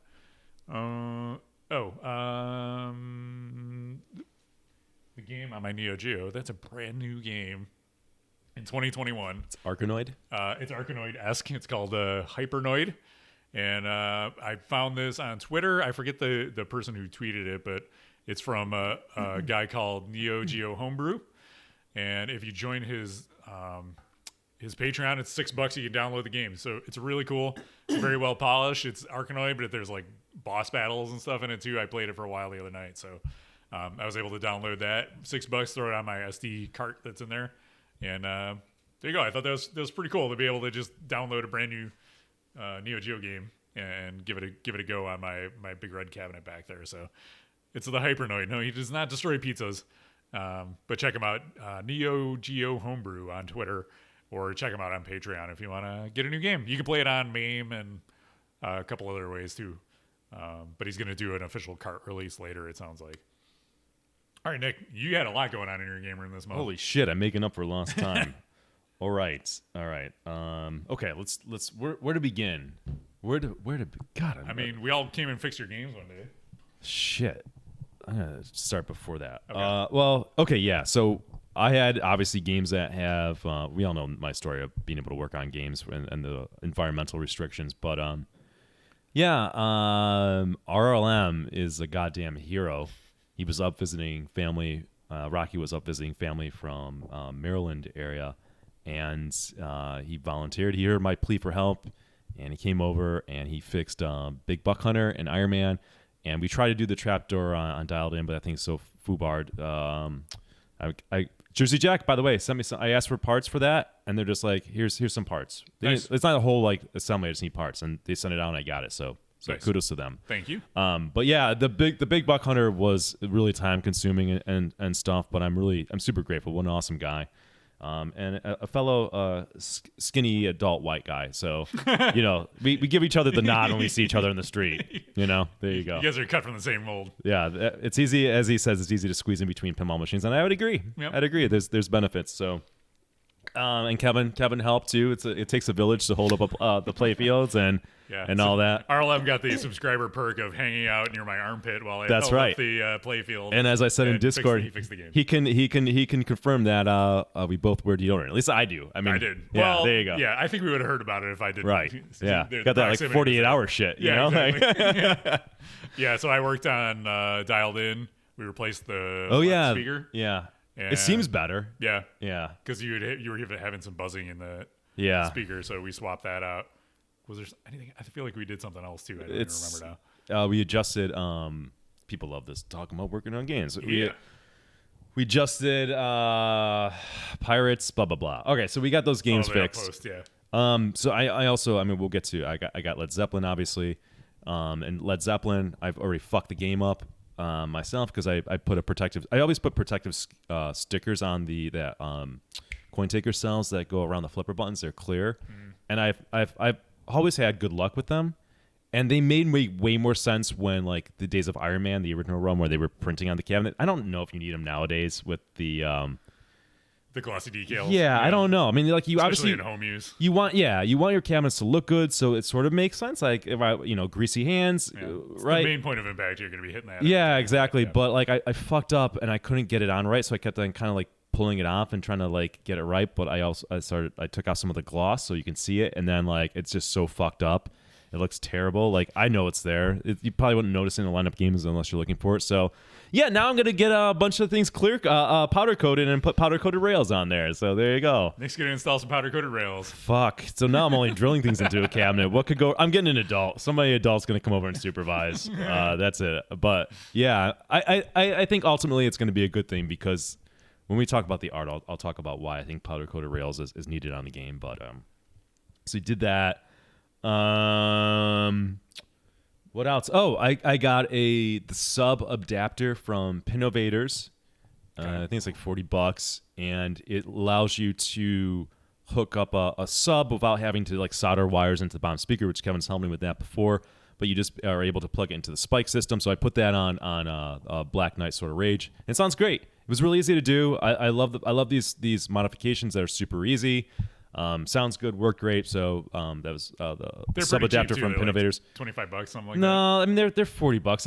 It could be cheaper considering you can solder it. But I wanted to try it, and I was debating it. I was like, all right, I'll see how it is. So I'm happy with the solder technique that's free with the wire that I have in my cabinet. So yeah, but if you want a cleaner, like something you can undo without doing any solder. Exactly. I mean, I don't know if like you did a comparison, if one would sound better or not. That's their claim, but yeah, as long as you get low end, I'm fine with the results. And then I put a Pinwoofers kit because everyone's raving about, you gotta put Pinwoofers kit in Led Zeppelin. So Led Zeppelin makes sense to me because it's like a music pin, right? Like I don't feel like I need to put anything more than a sub in like these other games, but a music game that seems to like let's squeeze out the best amount of music. So the Pinwoofers kit is it replaces the speakers in the back box, and it also gives you a new sub. And if you ever looked at like the speakers that are in a Stern game, I'm not talking about like sometimes the LA, they put better ones. They put like Kenwoods in there, but they don't put an amplifier, so it doesn't really matter because it's not enough to drive it. Anyways, if you look at the speaker ones, they're just like the crappiest, cheapest speakers ever. They kind of remarkably sound pretty good considering what they're just a piece of paper, like the sub's a piece of paper. Like they kind of sound like pretty good for what they are. So I put that in there, and these are nice looking speakers. They're Pile speakers. They have a tweeter in it now. The stock don't. The sub, you feel it in the cabinet. Why not just put an external sub? Well, I asked Ben Crane to do that. I mean, Ben Crane is using Pinwoofer, so it must be good. And he's like, well, when I'm playing the game, I like to feel the bass in the cabinet. And he's right. That's the thing about the music pin where I think it makes sense to use the Pinwoofer kit because, I can feel the John Paul Jones bass line when I'm playing Led Zeppelin. And it's like, yeah, I can feel it even more so. I don't even know if I'm going to put a shaker motor in the game because I can just feel the music. Whereas an external sub, it feels very much divorced from the game. Like you can feel the sub in like Black Knight, but not in the cabinet. Right. So that was cool. I think overall, this is like more of an impression than a review of the Pinwoofer because I just installed it Monday and I'm still playing with it. I think it opens up in some ways a can of worms, and you have to decide if this is worth it for you. It dramatically changes the sound in the game, and also maybe doesn't change it so much in noticeable ways. Like I find that, and they even say this in the instructions, that because you've got this amplifier that's driving it, you're going to hear things you didn't hear in the game for better or for worse. You really got to figure out how to. You're almost got to become an audio engineer. You got to really figure out how to dial maybe in the settings on the amplifier itself. Then when you go into the Stern spike system, there's an EQ, and because Stern's crappy speakers without a tweeter, they have that game sounding as good as it's going to sound. Well, now you add better speakers with a tweeter and it's being driven. It doesn't necessarily work. Like I've been having trouble, like some of the highs in it, like some of the guitar solos, like on Communication Breakdown, is like ear piercing to me. Like, I don't know if you're like this at all, Kevin. Like, if you ever hear sometimes like glass break, if like it's really loud, or maybe it's like really high, maybe treble or something, or high frequency, it's bothersome, and I can, in rare circumstances, I can pick it up. I'm sensitive to that. Okay. So I'm having that. Like I talked to Dan, who's awesome. He that's his business. Super nice guy, super responsive. He's helping me dial it in. I've read in forums people have spent like days like working at it. Like it gives you a lot of control and power over it, which is a good and bad thing. So if you want something you're just going to put in there and it's going to sound good, that might not be for you.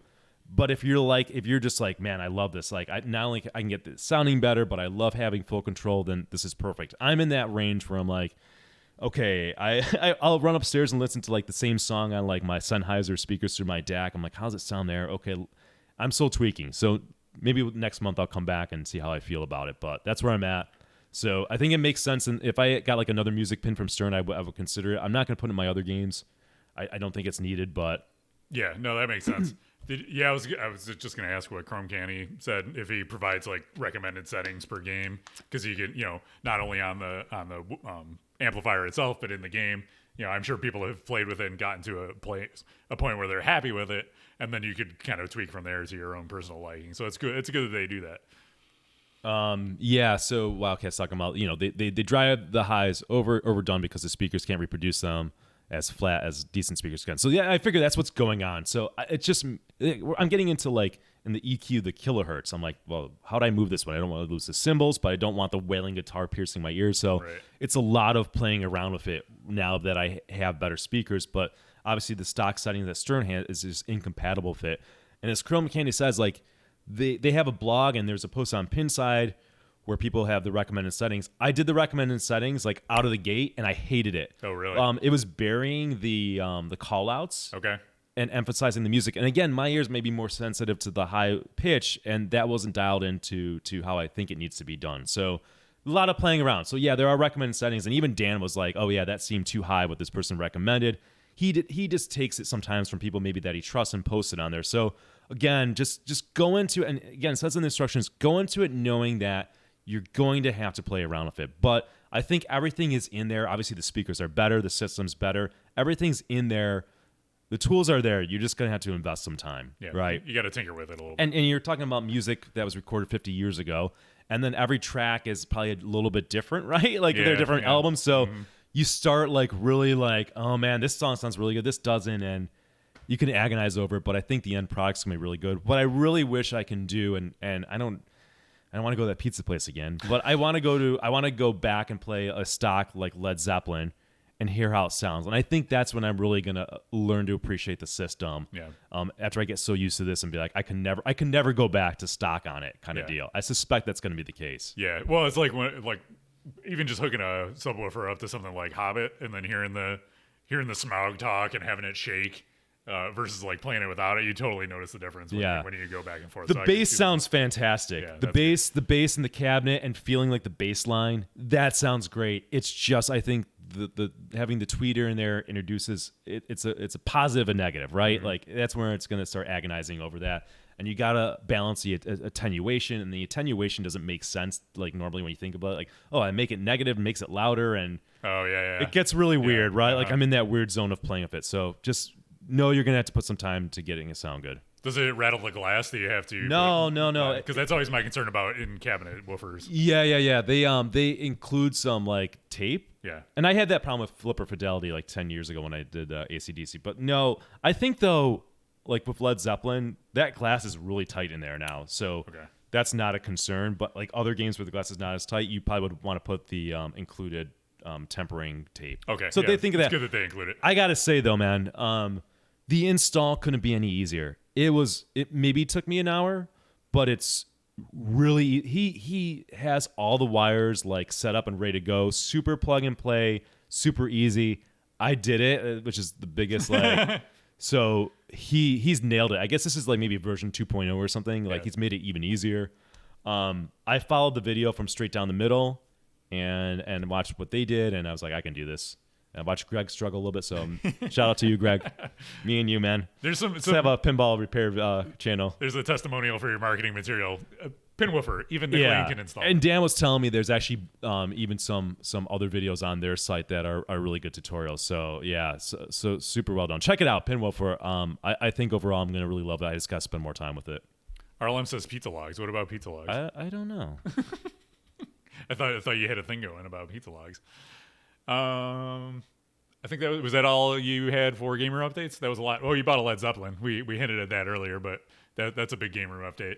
Yeah. So Led Zeppelin, I'm in the process too. I mentioned powder coating, but I think I found a local powder coater, so I'm doing adventures in powder coating. I got some raw side rails from CoinTaker that are the LE ones. Oh, nice. So like I know like Pinball Life does like the lollipop ones, so you don't have to screw, or you can't even screw because there's no holes in there. Mm-hmm. And it's like we talked about, I got to screw into a cabinet, but I think like it's weird when the side rails hover. You know what I mean? Like you don't want that space in the way you hit games and move games. Yeah. It just seems weird. I want it kind of like, really attached to the cabinet. I mean, it screws to the side, so I feel like it's not going to hover. I feel like I've played ones where they put the lollipop rails. I mean, they're still not secured where you're hitting the game and moving the game and hitting the button. Yeah, I don't know. Most people do that, but I mean, Stern, like let's face it. I mean, Stern's screwing it in on the LE. Yeah. So okay, fair enough. Yeah, because I was thinking about doing some rails or something. Coin Taker recommended screwing it in. Oh, okay. But then again, he doesn't know. I I was also in a conversation when I told him I fucked up putting a sticker on. So he's like, you better screw this in. yeah, but when talking to the powder coating people, like it's funny. There was like at one of the places I went to, there were pinball legs there. Other people had been going there. I don't know who this is, but I guess they're looking at the ones that are already powder coated. Obviously, all the Stern games are powder coated and stuff already. Like that's powder coated, right? That's the type. Well, that's powder. The black is yeah, powder coated, that's powder. That's the type of powder coat. But like it's harder for them to do that. They're like a little unsure. So I was trying to get as many like raw parts as possible. So I got like raw Stern legs. Yeah, they were like $50 from Pinball Life. Yeah, they're not bad. Rather than like $100 for powder coat. So that way I can swap it out without taking disassembling a game. So right. It'll be interesting next month. Potentially you can hear my misadventures or adventers. Adventures in powder coating. Yeah. All right. Good game room updates. Let's do some Buffalo updates real quick. So if you're a local player, we have our league returning. Right now it's open only to previous league members. So this is going back to the 2019-2020 season. If you were in the league, now's your time to jump back in. Starting on August 2nd, I think it was, we're going to open it up to everybody. Yeah. So for any remaining spots. Yeah, right now there's only like 11 remaining spots, and I assume that there might only be like a handful. So yeah, don't mess around. If you're listening, this is your pro tip. Yep. And we got a charity tournament coming up. Have we picked a date for that yet? I had to verify, but I think it's gonna be the 22nd. I believe 22nd. I think is a Sunday. Yeah. So we're just working on picking the charity. There's some things and confirming with Masuda Challenge, but the thought is it's going to be Sunday, August 22nd. So that's what we're working with. We'll see. And we're going to do stall ball? Hell yeah. It's going to be like the community Beer Works tournament that we did right before all hell broke loose. Yeah. And that was fun. So it was fun. We'll be down at our friends at Masuda Chow's playing their games downtown Buffalo. And Mr. Bubbles said he's going to stall your ball. And he's going to keep Mr. Bubbles is going to be our new I'll stall your ball. Our new statistician and Chief right. Crocs officer this year. Good job. Good job. You've been promoted. Good job, Nick. You can ruin pinball. You're getting there. You're operating, being an official. Look at you. Woo. All grown up. You're putting him to work. You're all grown up. All right. I think that's all. Anything else for Buffalo? I think that's a lot. Do you have a Snickers? No, I don't. You know Snickers? I got a beer in there if you want it. I'm like starving. I will fall over. I did so much yelling already today. He's getting himself worked up. Oh my god! All right, are we ready? Guess what? Guess what's coming next? This is a review, and you know how you can tell. Here's a key way to tell. Here's how you know. Let's go!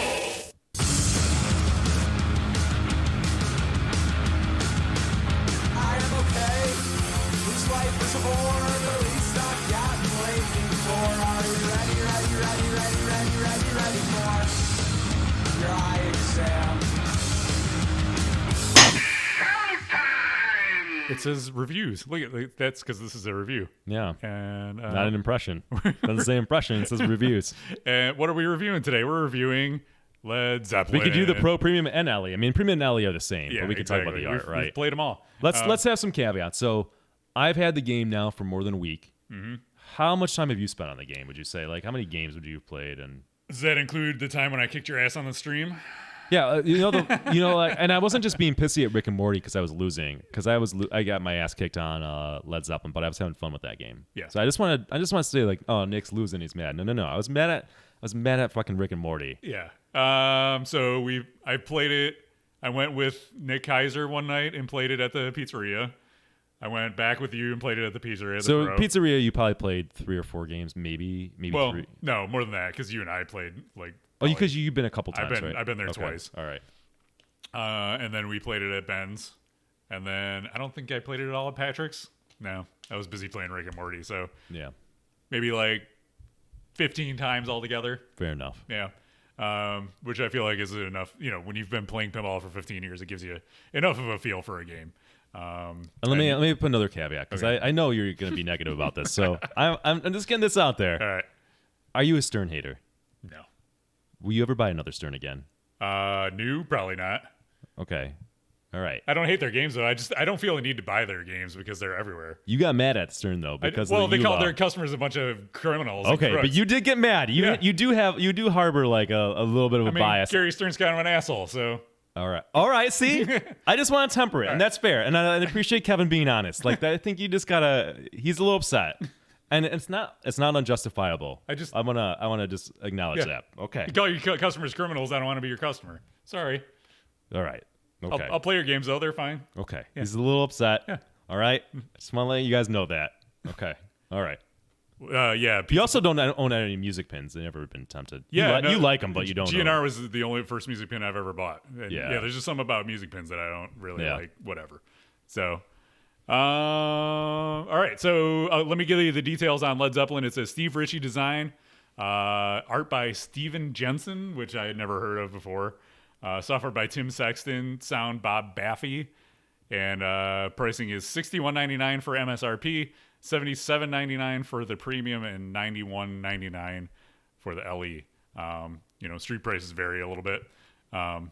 And so there you go. So let's get into it by talking about the art, which we're looking at the cabinet art right now. They said Kev still owns a Tron. He doesn't hate Stern that much. Kevin owns a Tron like people own Rick and Morty and don't like the game. It's like their dream theme. But I love Tron. I think it's a great game though. It is a great game. Yeah, don't give me that. But shit. it's also your dream theme. It is. Like It's my dream. That's theme. never leaving. Yeah, so that's staying. But I also think it's a really fun game. And they weren't calling you a criminal then. Right, exactly. And I bought it secondhand, so they didn't get any of my money. Right. So there you go. All right. Buy your Stern secondhand. I think Kevin disclosed any bias or any justified it. So there we go. There you go. Well, I talked a lot about the art in our preview. Why don't you talk about the art here? So the art is they used assets from their two of their albums, and then the third LE is just kind of their own creation. I understand. I don't think that's not from an album or anything. Yeah, it's like the Icarus and whatever. I like the premium the best. It's their first art. It's iconic. So here's the thing about art. This is what people first examine and go nuts over when a game's first released. Like, it's just their album art and blah, blah, blah. There's no creativity here, blah, blah, restricted license. Well, not every game you have iconic art to pull from. So you've got to create your own art for it. And, that's these days it's usually a good thing because, especially Stern, they've been hiring really good artists and stuff. So it looks good.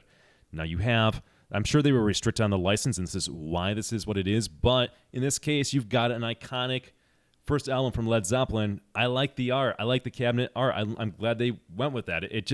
To me, it works.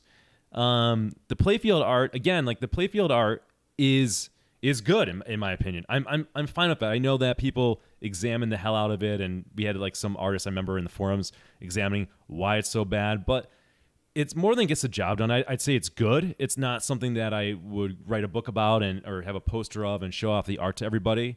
But it's highly functional. Sometimes I think art can get really, it can be really good, but can be really busy on a playfield. This is not the case. It works well with the lighting.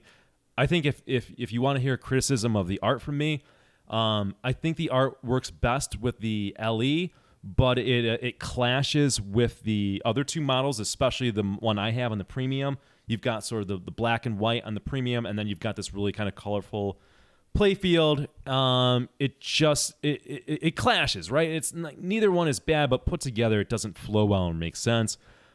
Which is I've been agonizing over, sort of, because I'm going to put powder coat on it. I think I'm going to go kind of like this kind of orange that's more reddish kind of deal blend, and I think that will help create more of a transition. It's going to pick up the Led Zeppelin text on the cabinet.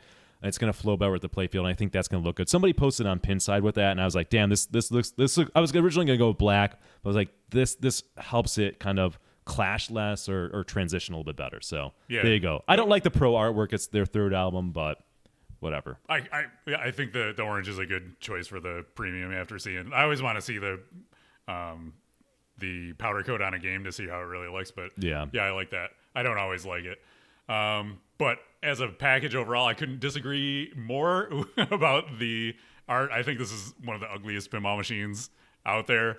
I'm not a fan of the art. I agree that it's period appropriate, it's theme appropriate, it's their artwork, it's their album artwork. But when I think of like pinball machine and pinball machine art, I want to see something more like look at the limited edition of Metallica. That's the Master of Puppets art, but it's done in a new way, created exclusively for the pinball machine. It fits the space really well. They didn't just take the existing art and put it on there. So I would have loved to see something like that. So take take some Aerosmith style art, and if that's you want to make that crazy kind of Dirty Johnny look on Led Zeppelin, I would much rather see something like that. Make art that's fit for the machine. Make it look as good as you can. I know, obviously, everybody's gonna say license restrictions, and I know Zeppelin and Beatles are like some of the most restrictive licenses you can get out there. But honestly, this is our reviews. These are our opinions. We're giving these are subjective things. I don't like the art. I think it's ugly. I would not enjoy this game in my lineup art-wise. All right. There you go. There you go. Well, listen, I have you want to talk ugly art? I have Sopranos in the basement, and I think the art is terrible on the back glass. I think the art is hideous on the playfield. This art's way better than this playfield. It's way better than that. I mean, that's a low bar. And then the back glass on the Walking Dead Premium is just terrible. Walking Dead has terrible art. It is terrible art. So again, I'm 100% happy with the iconic art. It's Led Zeppelin. It's again iconic. That's what I come back to. That's what it is. Like now, you gave a good example about Led Zeppelin and then doing a different take on that. I'm sorry, Metallica, and then doing a different take on Master of Puppets. Yeah, then that's true. I mean, like, could it have been better if they took that iconic art and then did something around that? Yeah, maybe. Yeah, I wouldn't be surprised, but I'm perfectly fine with it. It's just the way it clashes is more of an issue. Fair. Okay. All right. Sound. So I don't have a lot of experience sound wise. So I've played it in some kind of noisy environments. The pizza place is not a great place to get a feel for the sound. On the stream, we had the volume down to kind of adjust for the DMCA and the bots picking it up and muting it. So I think at James's house I probably heard it the best, but I didn't really play it there. So I'll defer to you on the sound on this. Yeah, sounds good. I mean, they have like an announcer, like a British announcer, right, doing like calling out like super jackpots, lock is lit, kind of deal, kind of stuff. So it's narrating what's going on. I think he's appropriate. He's not in there too much in the mix. He's not in there too little. I wish there was call outs for like when you get like super pops and stuff, because it's hard to look up. I mean, I was talking to Raymond Davidson about this, and he's like, well, they flash and stuff, and it's easy to miss if you didn't know. Like when you hit that the upper flipper shot to the ramp, you probably wouldn't know that you started a super thing. Okay. Right? Like you're not looking up at the screen. You might not know why the pop-uppers flash because there's other reasons why they flash too. So like that's like an omission. But overall, like the announcer's good, call-outs are good. Not too much, not too little. And the rest of the sounds are like kind of thumps and like spinner noises, and again I think it's a delicate balance when you're doing a music pin. It's like you don't want to get in the way of stuff, but it's a pinball game. You got to have some feedback to the user, and I'm fine how that works. I think it's good. I think when the electric magic comes up and you rip the spinners, like like it makes like a really cool like spinner noise when you rip it and you get a grip on it and the lights go off on it. Like it's a cool moment. So I'm happy with the sound on it. Yeah, I think the most disappointing thing to me in the sound is like, okay, so you start the game, it just starts playing a song, and you're playing the game, and the song ends, and there's silence, and then another song starts. There's like no fanfare. There's no, I don't know. There's nothing to. I think of GNR when I get to the end of the song, and the ball drains, and the crowd starts cheering, and it says encore. It's like, oh, it gets you hyped up. You're like, yeah, I did it. Let's go into this next song, and then the lights change, and it goes crazy. So I feel like it doesn't have the level of presentation it could have.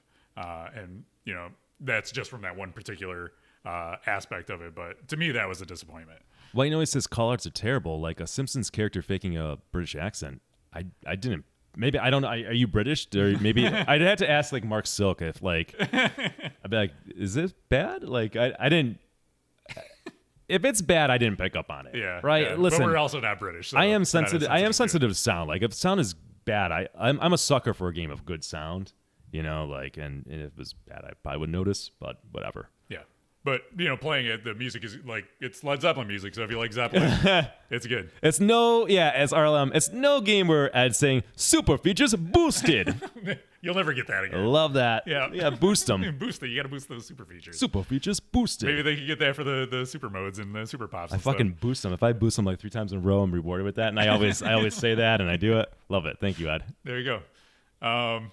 But yeah, thinking of like we were at your house playing Black Knight Sword of Rage, and the call-outs in that game are hilarious. So I love. Oh, I love that. Yeah, I love the humor and that's an example of call-outs done really well. That's done really well, right? Like this is like fine. It gets the job done kind of deal. Like there's nothing bad about, but like the Black Knight, obviously, Sword of Rage is like exceptional. Yeah. Right. Deadpool's exceptional. Yeah. So it's like Black Knight, Deadpool, and then you got Led Zeppelin and whatever else in the middle here, and then you got Avengers. Right. Correct. Perfect way to like wrap like the sound, other than obviously the music, right? We're But talking music's call-outs music. only, yeah. Yeah.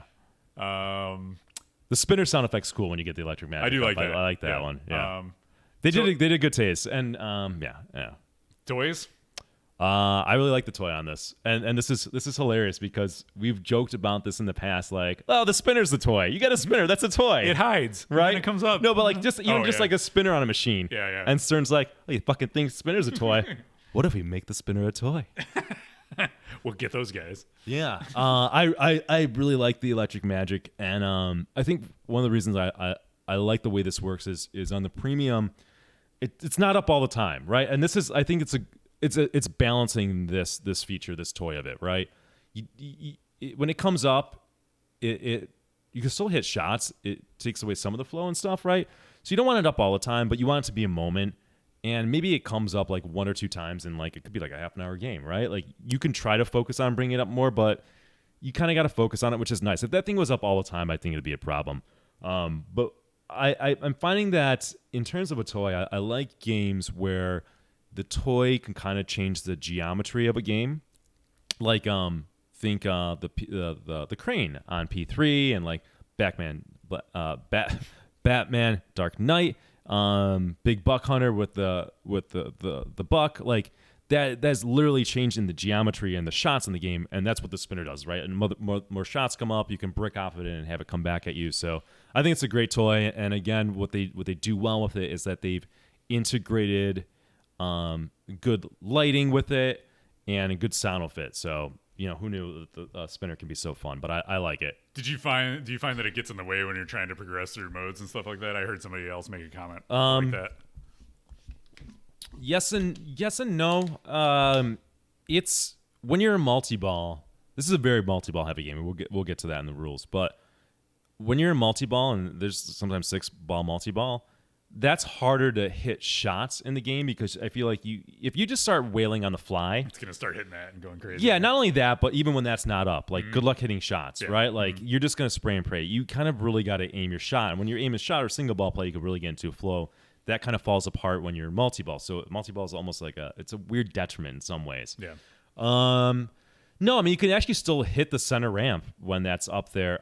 I don't think that there's a ramp that you can't hit. You can still hit all the shots. Remarkably enough, you can even hit the Icarus from the right thing. So you can hit the left ramp when that's up, and you can hit the Icarus shot from the right flipper. So yeah, you can hit the ramps, and the orbits are the song shots. So yeah, you're fine.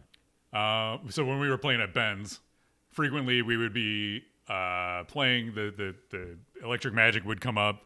And then it would just, like, we'd lock a ball, and then it would plunge a ball, and then it would just, like, instead of having to hit the ball out of there, it would just fall in there, and it'd be like, okay, you got multi-ball. And to me, that's very, very anticlimactic. It's like, I'm gonna nail that shot. Yeah, that's disappointing, right? I don't know if there's any. I don't think there's anything they can do. So, how the spinner works is when it comes up, you got to like charge the magnet, like hitting the spinner enough will charge the magnet. And then it's really cool. You shoot it in there, and the magnet engages, and it takes the ball and it drops below the play field, right? Mm-hmm. And then it spits out another ball in play.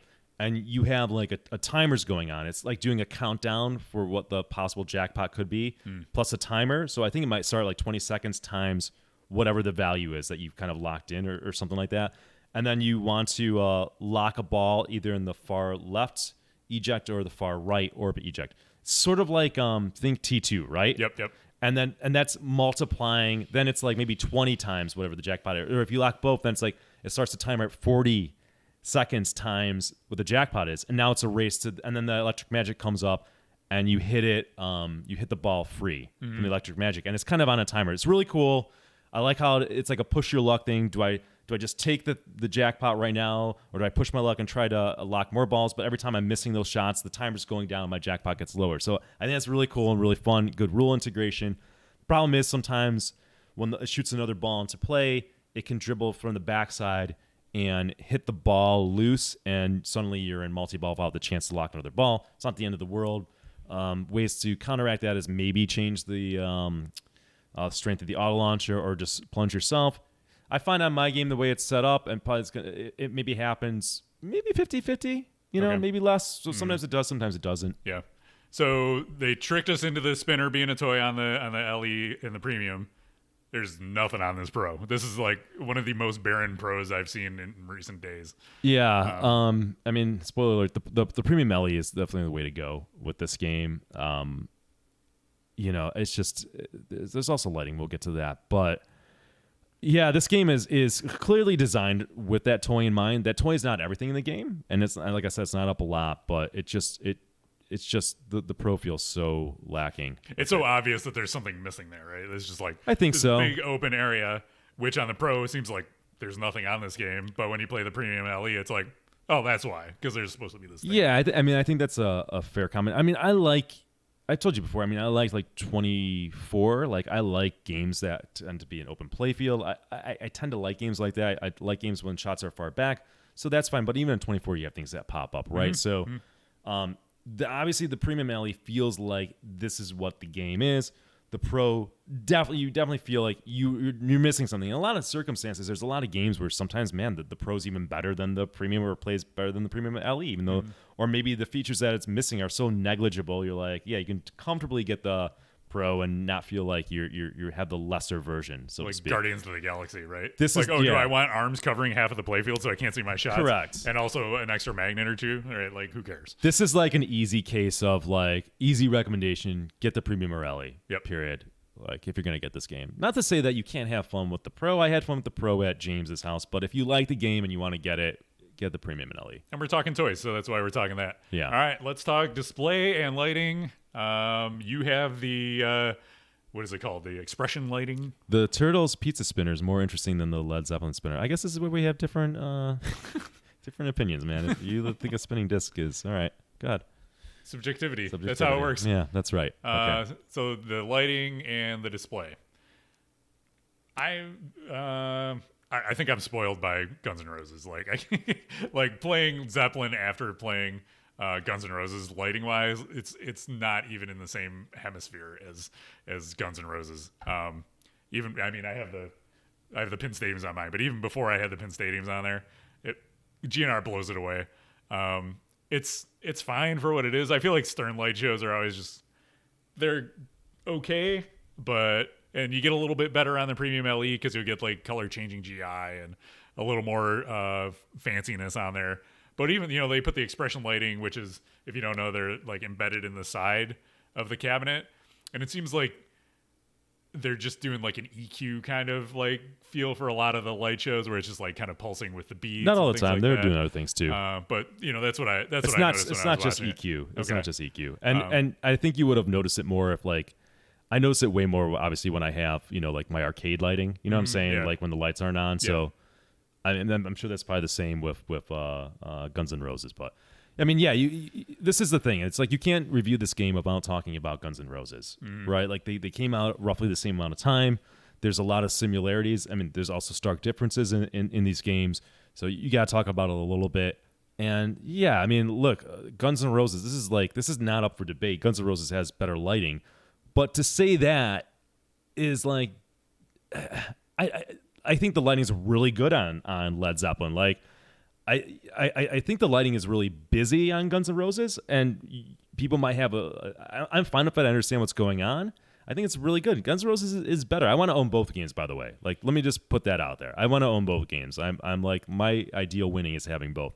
Guns N' Roses lighting is better, but that shouldn't be used as a like knock towards the lighting on Led Zeppelin. I think it's fantastic. I was playing it last night with the lights off, and I was just kind of playing around with the music, right, to get it right, and I can actually pay attention to the lighting. I think it works well with the playfield. It's not overly busy. It doesn't have as many stuff going on as Guns N' Roses, but again, that shouldn't be like, the lighting to me is like a 10 out of 10 on that game, And if I'm going to say that's a 10 out of 10, then Jersey Jacks is like 11 out of 10, right? Like that's kind of like where I'm at with that.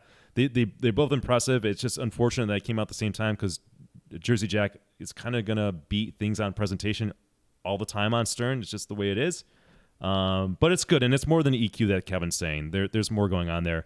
And I think I said this about Black Knight sort of Rage when I had it in my house and I can control the lighting in the room, right? I think Tim, I'm assuming it's Tim that's doing the lighting coding on these games. I think he's really good at lighting. Like I've noticed I've noticed his work on two recent games, and I think if that's him, he's doing a good job. I like what he's doing on them. Yeah, So. I mean, I'll give you it's better than most Sterns, but it never made me feel. So to take you back, I got Guns N' Roses. It was the first one off the line. So my opinion of the GNR experience was totally like I wasn't hearing other people talk about it, and I was just playing this game in my house, and I was like, I feel like I'm at a concert when I'm playing. Like I've gone to hundreds of shows in my life. Music is something I love. I have records all around my game room. And it made me feel like I was at a concert, which was really cool in a year when I hadn't been able to go to one because of the pandemic. So I never got that feeling when I was playing Zeppelin. It's got cool lights. Right. It doesn't remind me of a concert. I don't think they're necessarily going for that, right? Yeah. I mean, like obviously the Jersey Jack team is like, this is the world on glass we're creating a concert experience in a pinball machine, and they nailed it. Stern's like, we're going to put some psychedelic cool lighting and art, and that's what it is. But it's not like you're at a concert, right? So again, if and they won this and the awards for lighting and stuff. Oh, yeah. It's better lighting, but that shouldn't be used as a detriment to that Led Zeppelin. I think the team did a fantastic job with it. Fair. Okay. Gameplay. All right. So we're talking about the layouts, the shots, how things feel when you're shooting them. We had, if you listened last month, we had a terrible experience with the game on location. It was set up bad. It was already playing like garbage somehow, even though the game only came out in December.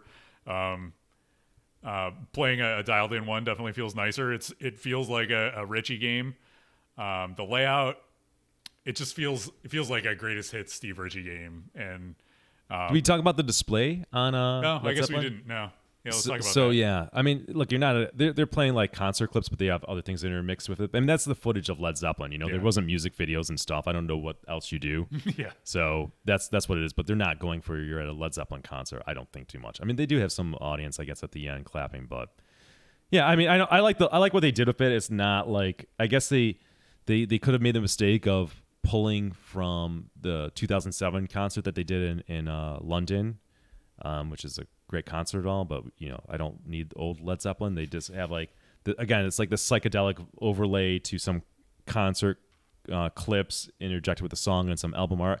I think it does a good job, right? Like it's good. It's not just like let's take a Munsters clip here and there. I think they handled it appropriately. I'll give them credit for not putting it on an old TV screen for a correct. change. Yeah, seriously, seriously, dude. Shit. Yeah, it works well with the lighting, the playfield art, and all that. That integrates well. Again, like the LE, like it's probably the best in terms of sort of like the entire integration of the color scheme and stuff, but. It feels like an acid trip when you're watching it, right? Correct. Yeah, I mean that's the vibe. It's definitely like a psychedelic vibe with the lights and everything else. Yeah, I don't love like the animations when the blimp or the Zeppelin comes across. The tour multi-ball. It's kind of chintzy. Those aren't great. Yeah, they're not bad, but they're not great. Yeah. I know what you're saying. Like they could have been better. I like the Electromagic like overlay. Like that again goes with the spinner meter. Like that art's better or integrates with like the psychedelic vibe to it. Yeah. They could have maybe done the Zeppelin with some psychedelic stuff if that's what they're going for in the color scheme. So yeah, for that it's just a little and the plane taking off, it's sort of like, yeah. All right. It's like, not as cool as I know you guys could do, but you got the job done, I guess. Yeah. It explains what you're doing, but stylistically, artistically, I think it could be better executed. All right, we were getting into gameplay. I was talking about, the layout. Steve Ritchie's greatest hits. It's got the right orbit that kind of goes up into the saucer like he likes to do. It's got the far left saucer like you've seen on Star Trek and No Fear and everything else.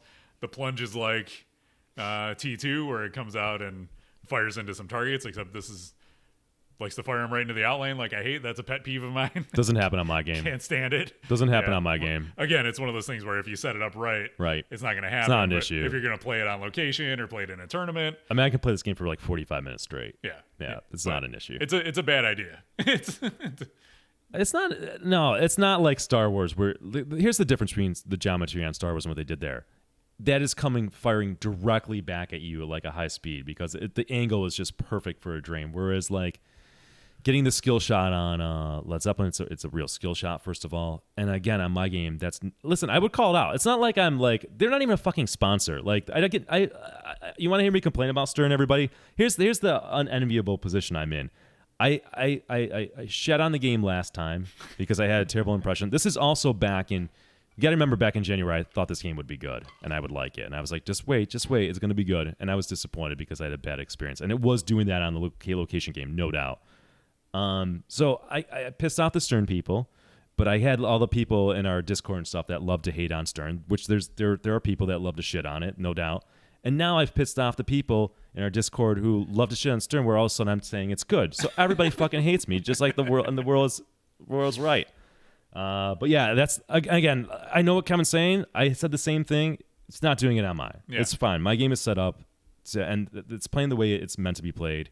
That's good. I look forward to playing yours. Not an issue. On the two games I played, though, it happened to me, and it pissed me off. So sure, understandable. It's a thing that can happen. So I don't. Is there a ball save? Will it yeah. do a ball save? Okay. Yeah. Like, yeah, they've got it coded in. Like, if it happens like a couple times, you're still gonna get back. It's not like it happens once that uses your ball save and you don't get one. It will give you. It recognizes what's going on. That's good.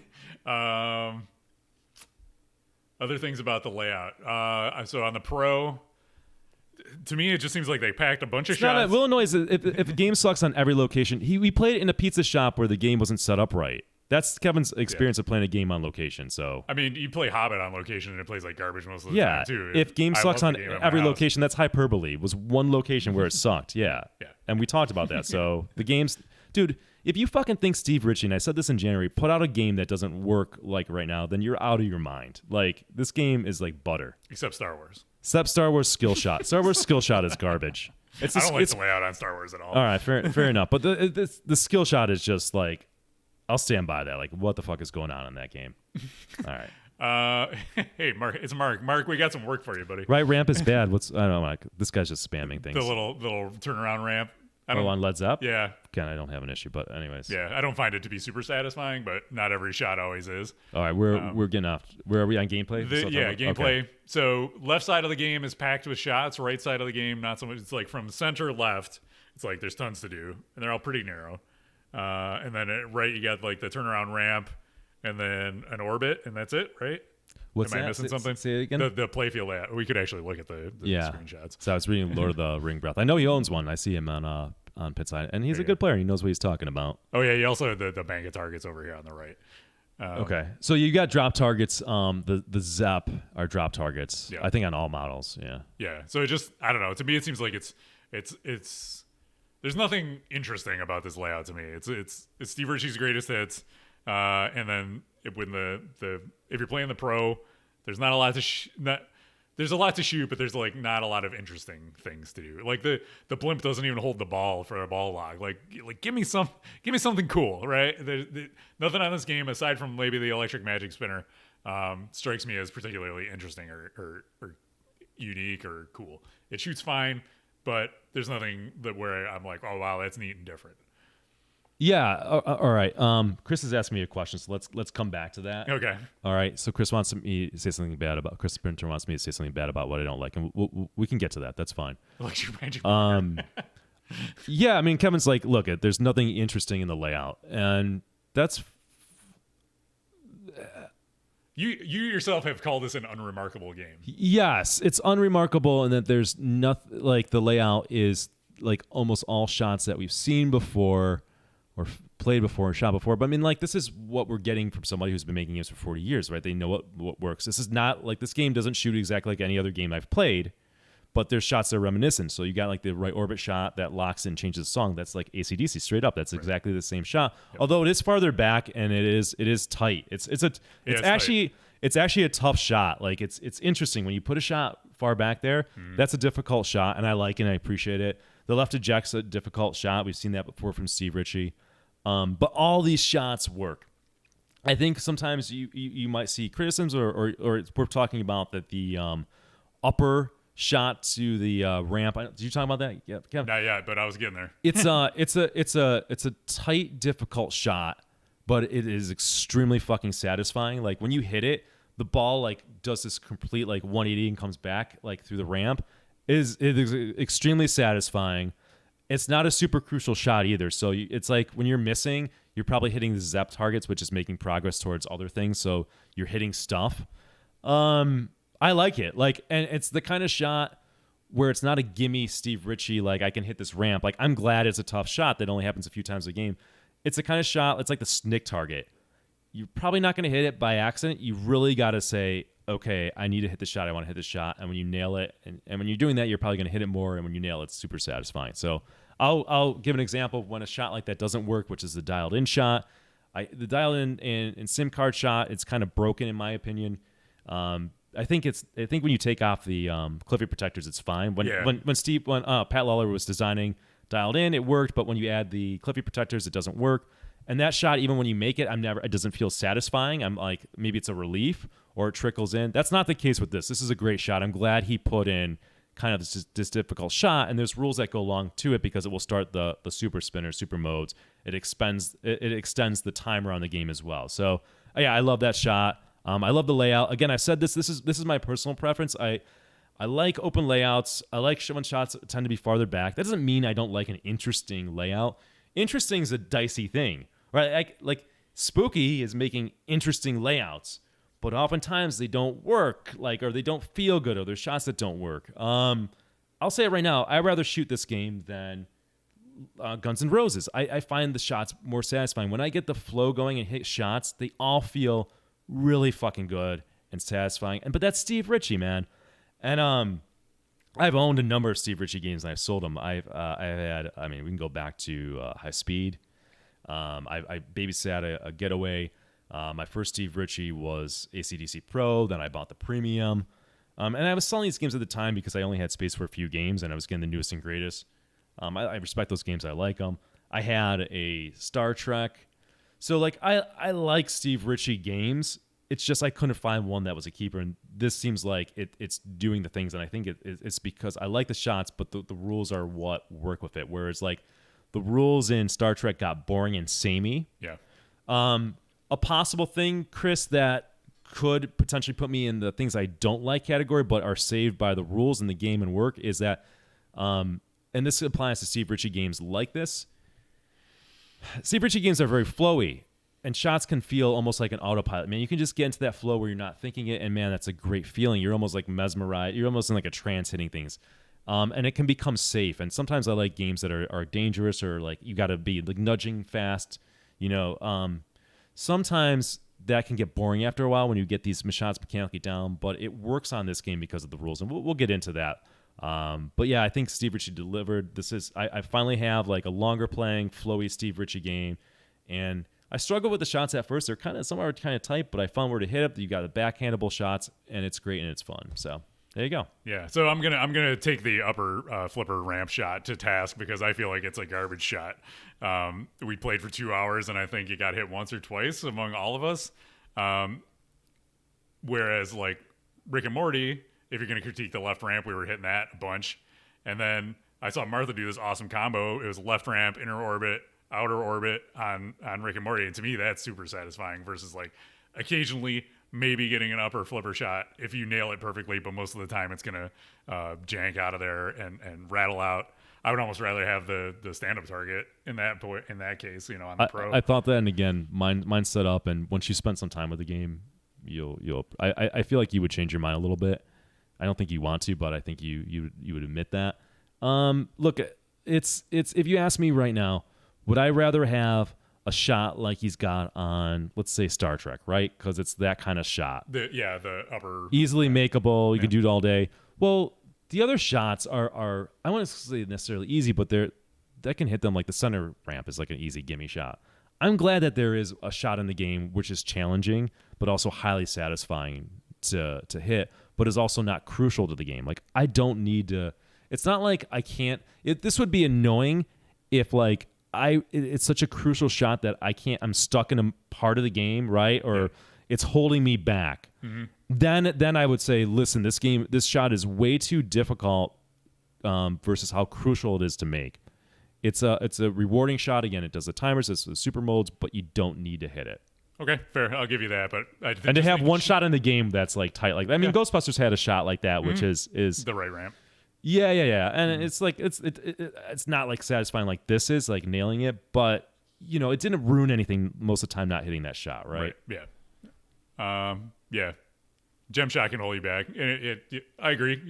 That shot is tough, but once you learn your game, you'll learn it. But I'm just thinking from just the strictly mechanical shooting the shot feel, that ramp doesn't do it for me. And I think in Steve Ritchie, it's he's known for his great design, great shots, and that to me was a letdown. I thought it was at first, but I think he knows what he's doing now. I'm gonna say that is a ridiculous tight turnaround shot that it feels like amazing, and all the shots in that game feel amazing. So okay, there's a lot of agreeing to disagree on this game. Yeah. Rules. Again, you know the rules a lot more than I do. To me, my experience with it is, try to stack the modes in the multi-balls.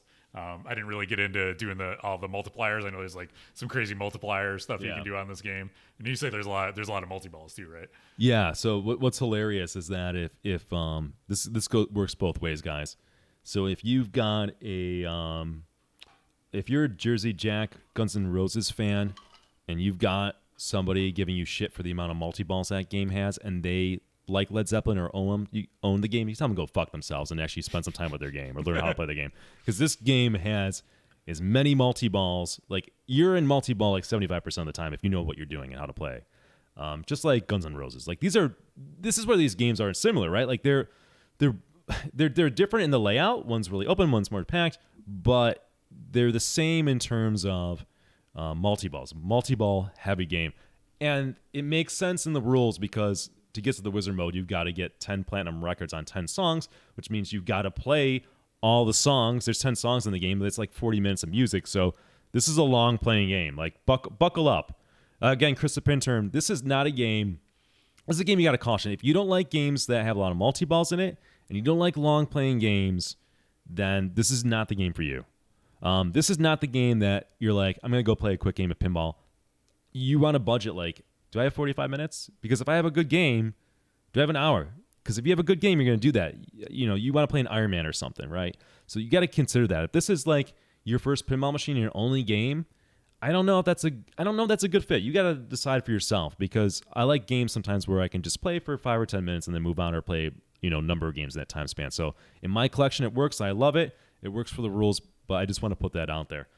All right. I think the rules are fantastic. I think this is like, I don't know if this is a fair comparison, but I want to say this is like AC/DC 2.0. Okay. I think it's better. Like, this is like, I always thought like maybe I own AC/DC again, but this like satisfies like that for me. So you have things in there where like you're starting tours, and you can pick when you start a tour. Do you want to, you hit like the left eject? Do you want to go on, you want to hit like 70 spins to qualify that multi-ball? Do you want to hit 6 ramps?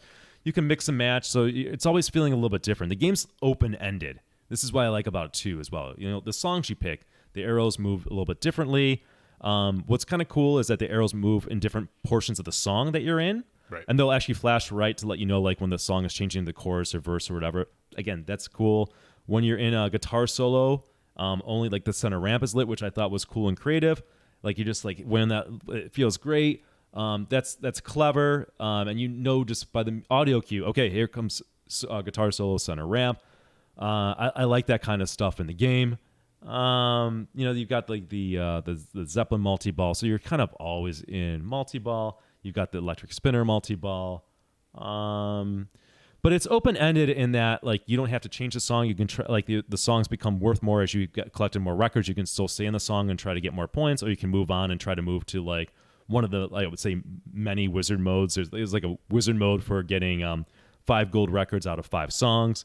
Then there's another mini wizard mode for getting 5 gold records out of 10 songs. Then there's a mini wizard mode for going through all the tours. I I probably forgot there's probably another one, right? Like, so then you got the main wizard mode. So like there's a lot going on in the game, but what's cool is that like you can play it it feels a little different every time, right? It's the same things, you're hitting shots, but you're not feeling like you're trapped behind the same experience necessarily.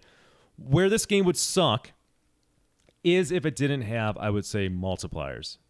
And I think this is why, eventually I got rid of Star Trek. Like, it was fun to shoot, the theme's fine, but with a game like Star Trek, I was having longer playing games, and I always felt like Star Trek's a mode-based game. I always felt like I was getting to the same point, right? Playing the same modes, hearing the same call, same time. My score always was the same because there's really no multipliers, and I know there's like a double thing eventually, but it always felt samey. Because you have multipliers in the game, you're always playing for maybe this is the song that I really blow up, or now I've got it set up where I've got it like a really high multiplier. So now the heat is on. I've got like 20 seconds. Let's hit those shots. Let's start this multi-ball. It always feels a little differently. I don't know what I'm going to get. Guns N' Roses does a fantastic job of that has like a push your luck mechanic versus multipliers where you're building up a jackpot. Do you want to cash out or keep on going? That's the same as Crank It Up. This game uses the mechanic of multipliers, getting your multipliers built up. Now, do I start the song? Now the pressure's on and timing. I think both work and both are great. I'm glad that they use different mechanics. I like them both. I don't know which one I like better per se, but I'm glad they're both different because they both work. They're both fun and they keep the games fresh. I'm sure like pushing your luck on a song in Guns N' Roses keeps things fresh or where you do or how you do it. Yeah, it's all that risk reward, right? There's so much baked into that game. It's not only like, do I want to keep going in the song, but before you start the song, do I want to play all 4 of my booster multi-balls to increase the value? Do I want to collect all these patches that are going to help me score higher in my songs? Do I want to lock all 6 balls before I do? I want to just get into it. There's all this caked into it. It's some of that. It's got that element which keeps it fresh, and I think that's what the rules are really good for this, and I really like it. So good job to Tim and Raymond. I think you guys are kind of crushing it there, and that's why this game is like a keeper. And where other, Steve delivered on a good layout. But if the rules aren't there, then what do you got? And I think it hits on both. So I'm happy with it. We'll keep my interest. Again, it's a longer playing game, heavy multi-ball. So it's Guns N' Roses. You got to decide if that works for you or not. But so to me, it seems like more of a tournament player's game. Does that make sense? Like it's geared towards somebody that's like really focused on score and multipliers and things like less experience, more score. I don't know. That's kind of like the rule structure strikes me that way. Maybe. I mean, I don't. Maybe. I don't know, to be honest. Like, well, I asked you me about chopping wood. Why doesn't it feel like chopping wood? Because like I'm not just like, oh, I hit this shot and it's worth X amount of points, and I'm always feeling like I'm doing the same, or I'm stuck in a mode, right? Yeah. I'm trying to get to that next mode. It's like, no, pick whatever song you want to start with. Move the song up, change the tours around.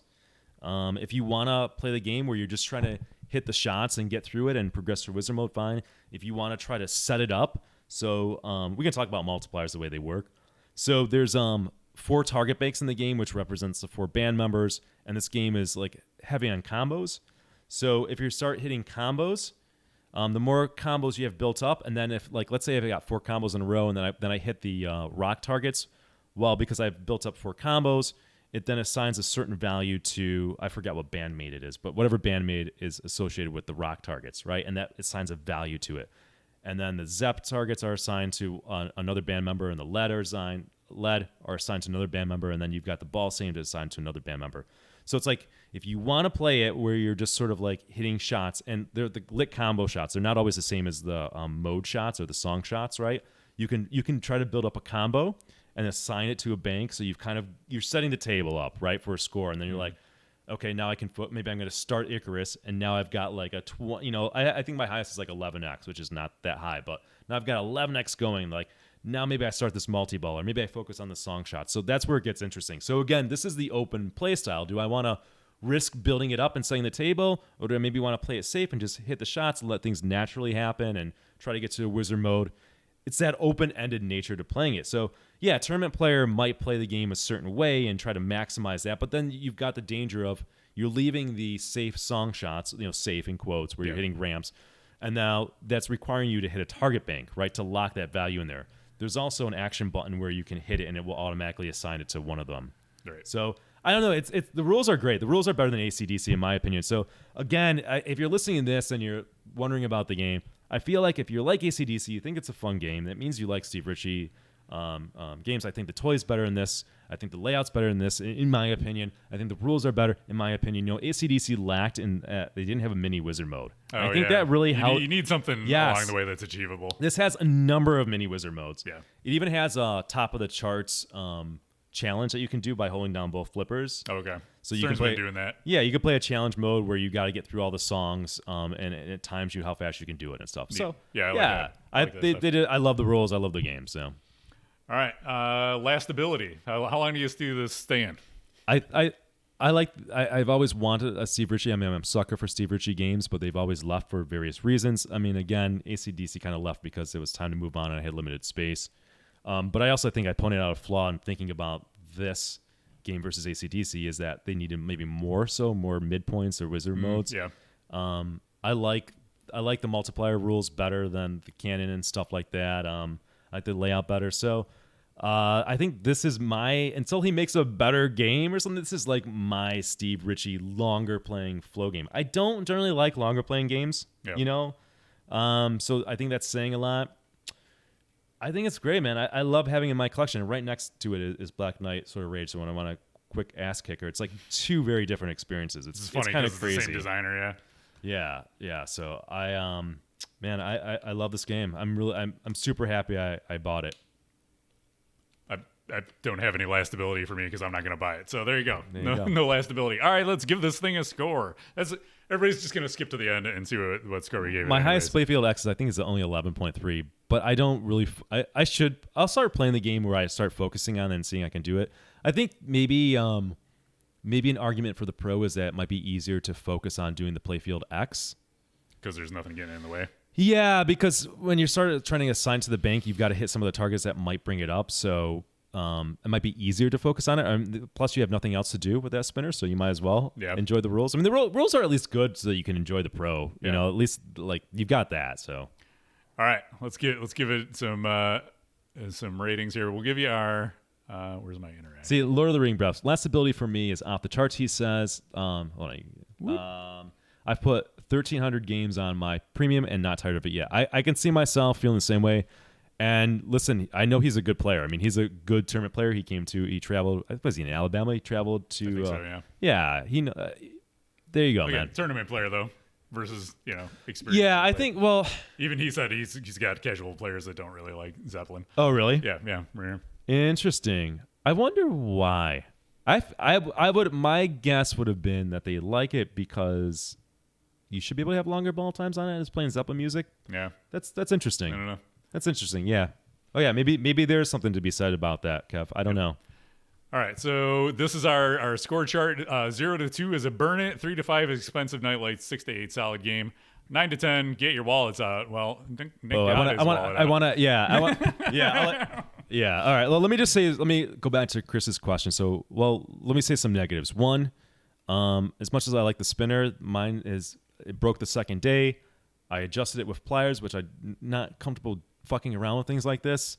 And I put some super lube. It worked for a week. And last night I'm playing it and it fucking broke again. And I tried adjusting again and couldn't get it to work. So that's annoying, man. Yeah.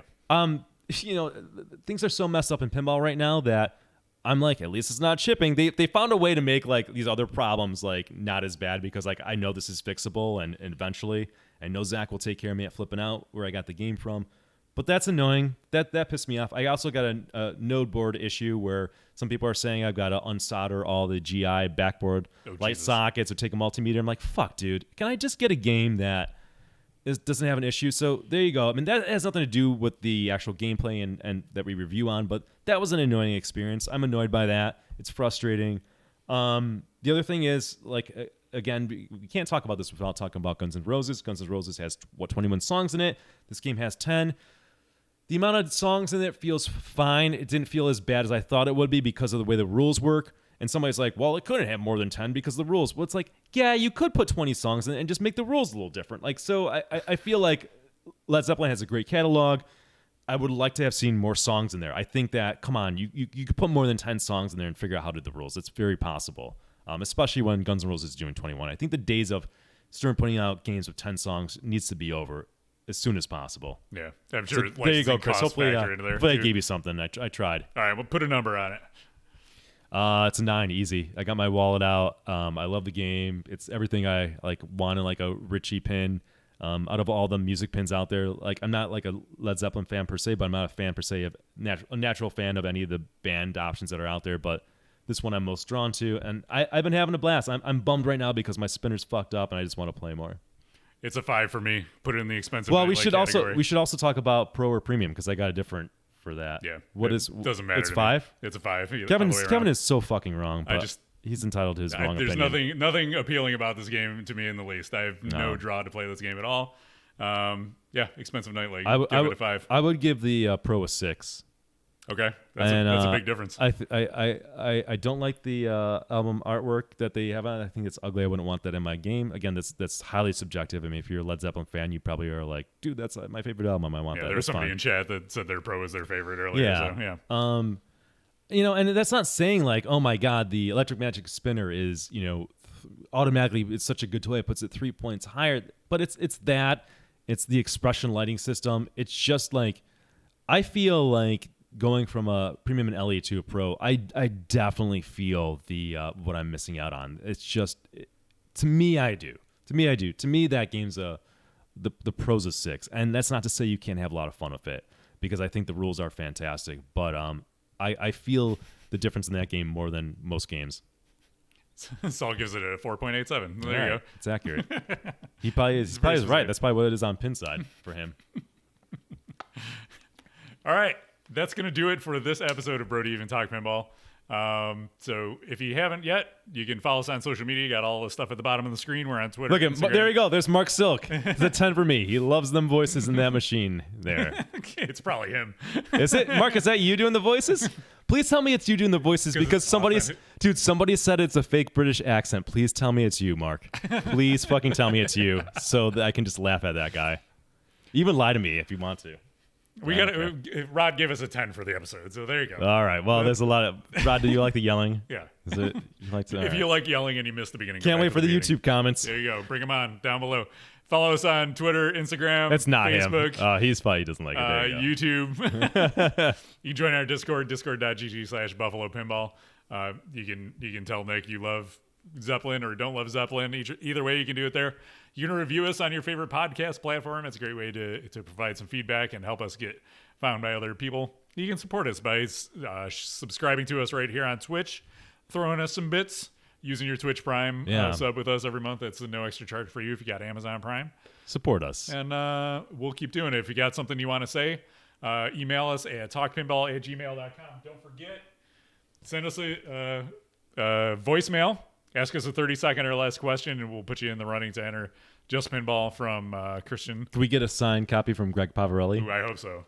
Maybe, like a heart, like a... And Pete. Oh, Pete. Yeah, you got to get Pete on the cover. He's the cover boy. Yeah. Okay. Awesome. So there you go. Thank you, Nuavad, for the bits. I really appreciate it. Thank you. And until next time, See ya. play some pinball.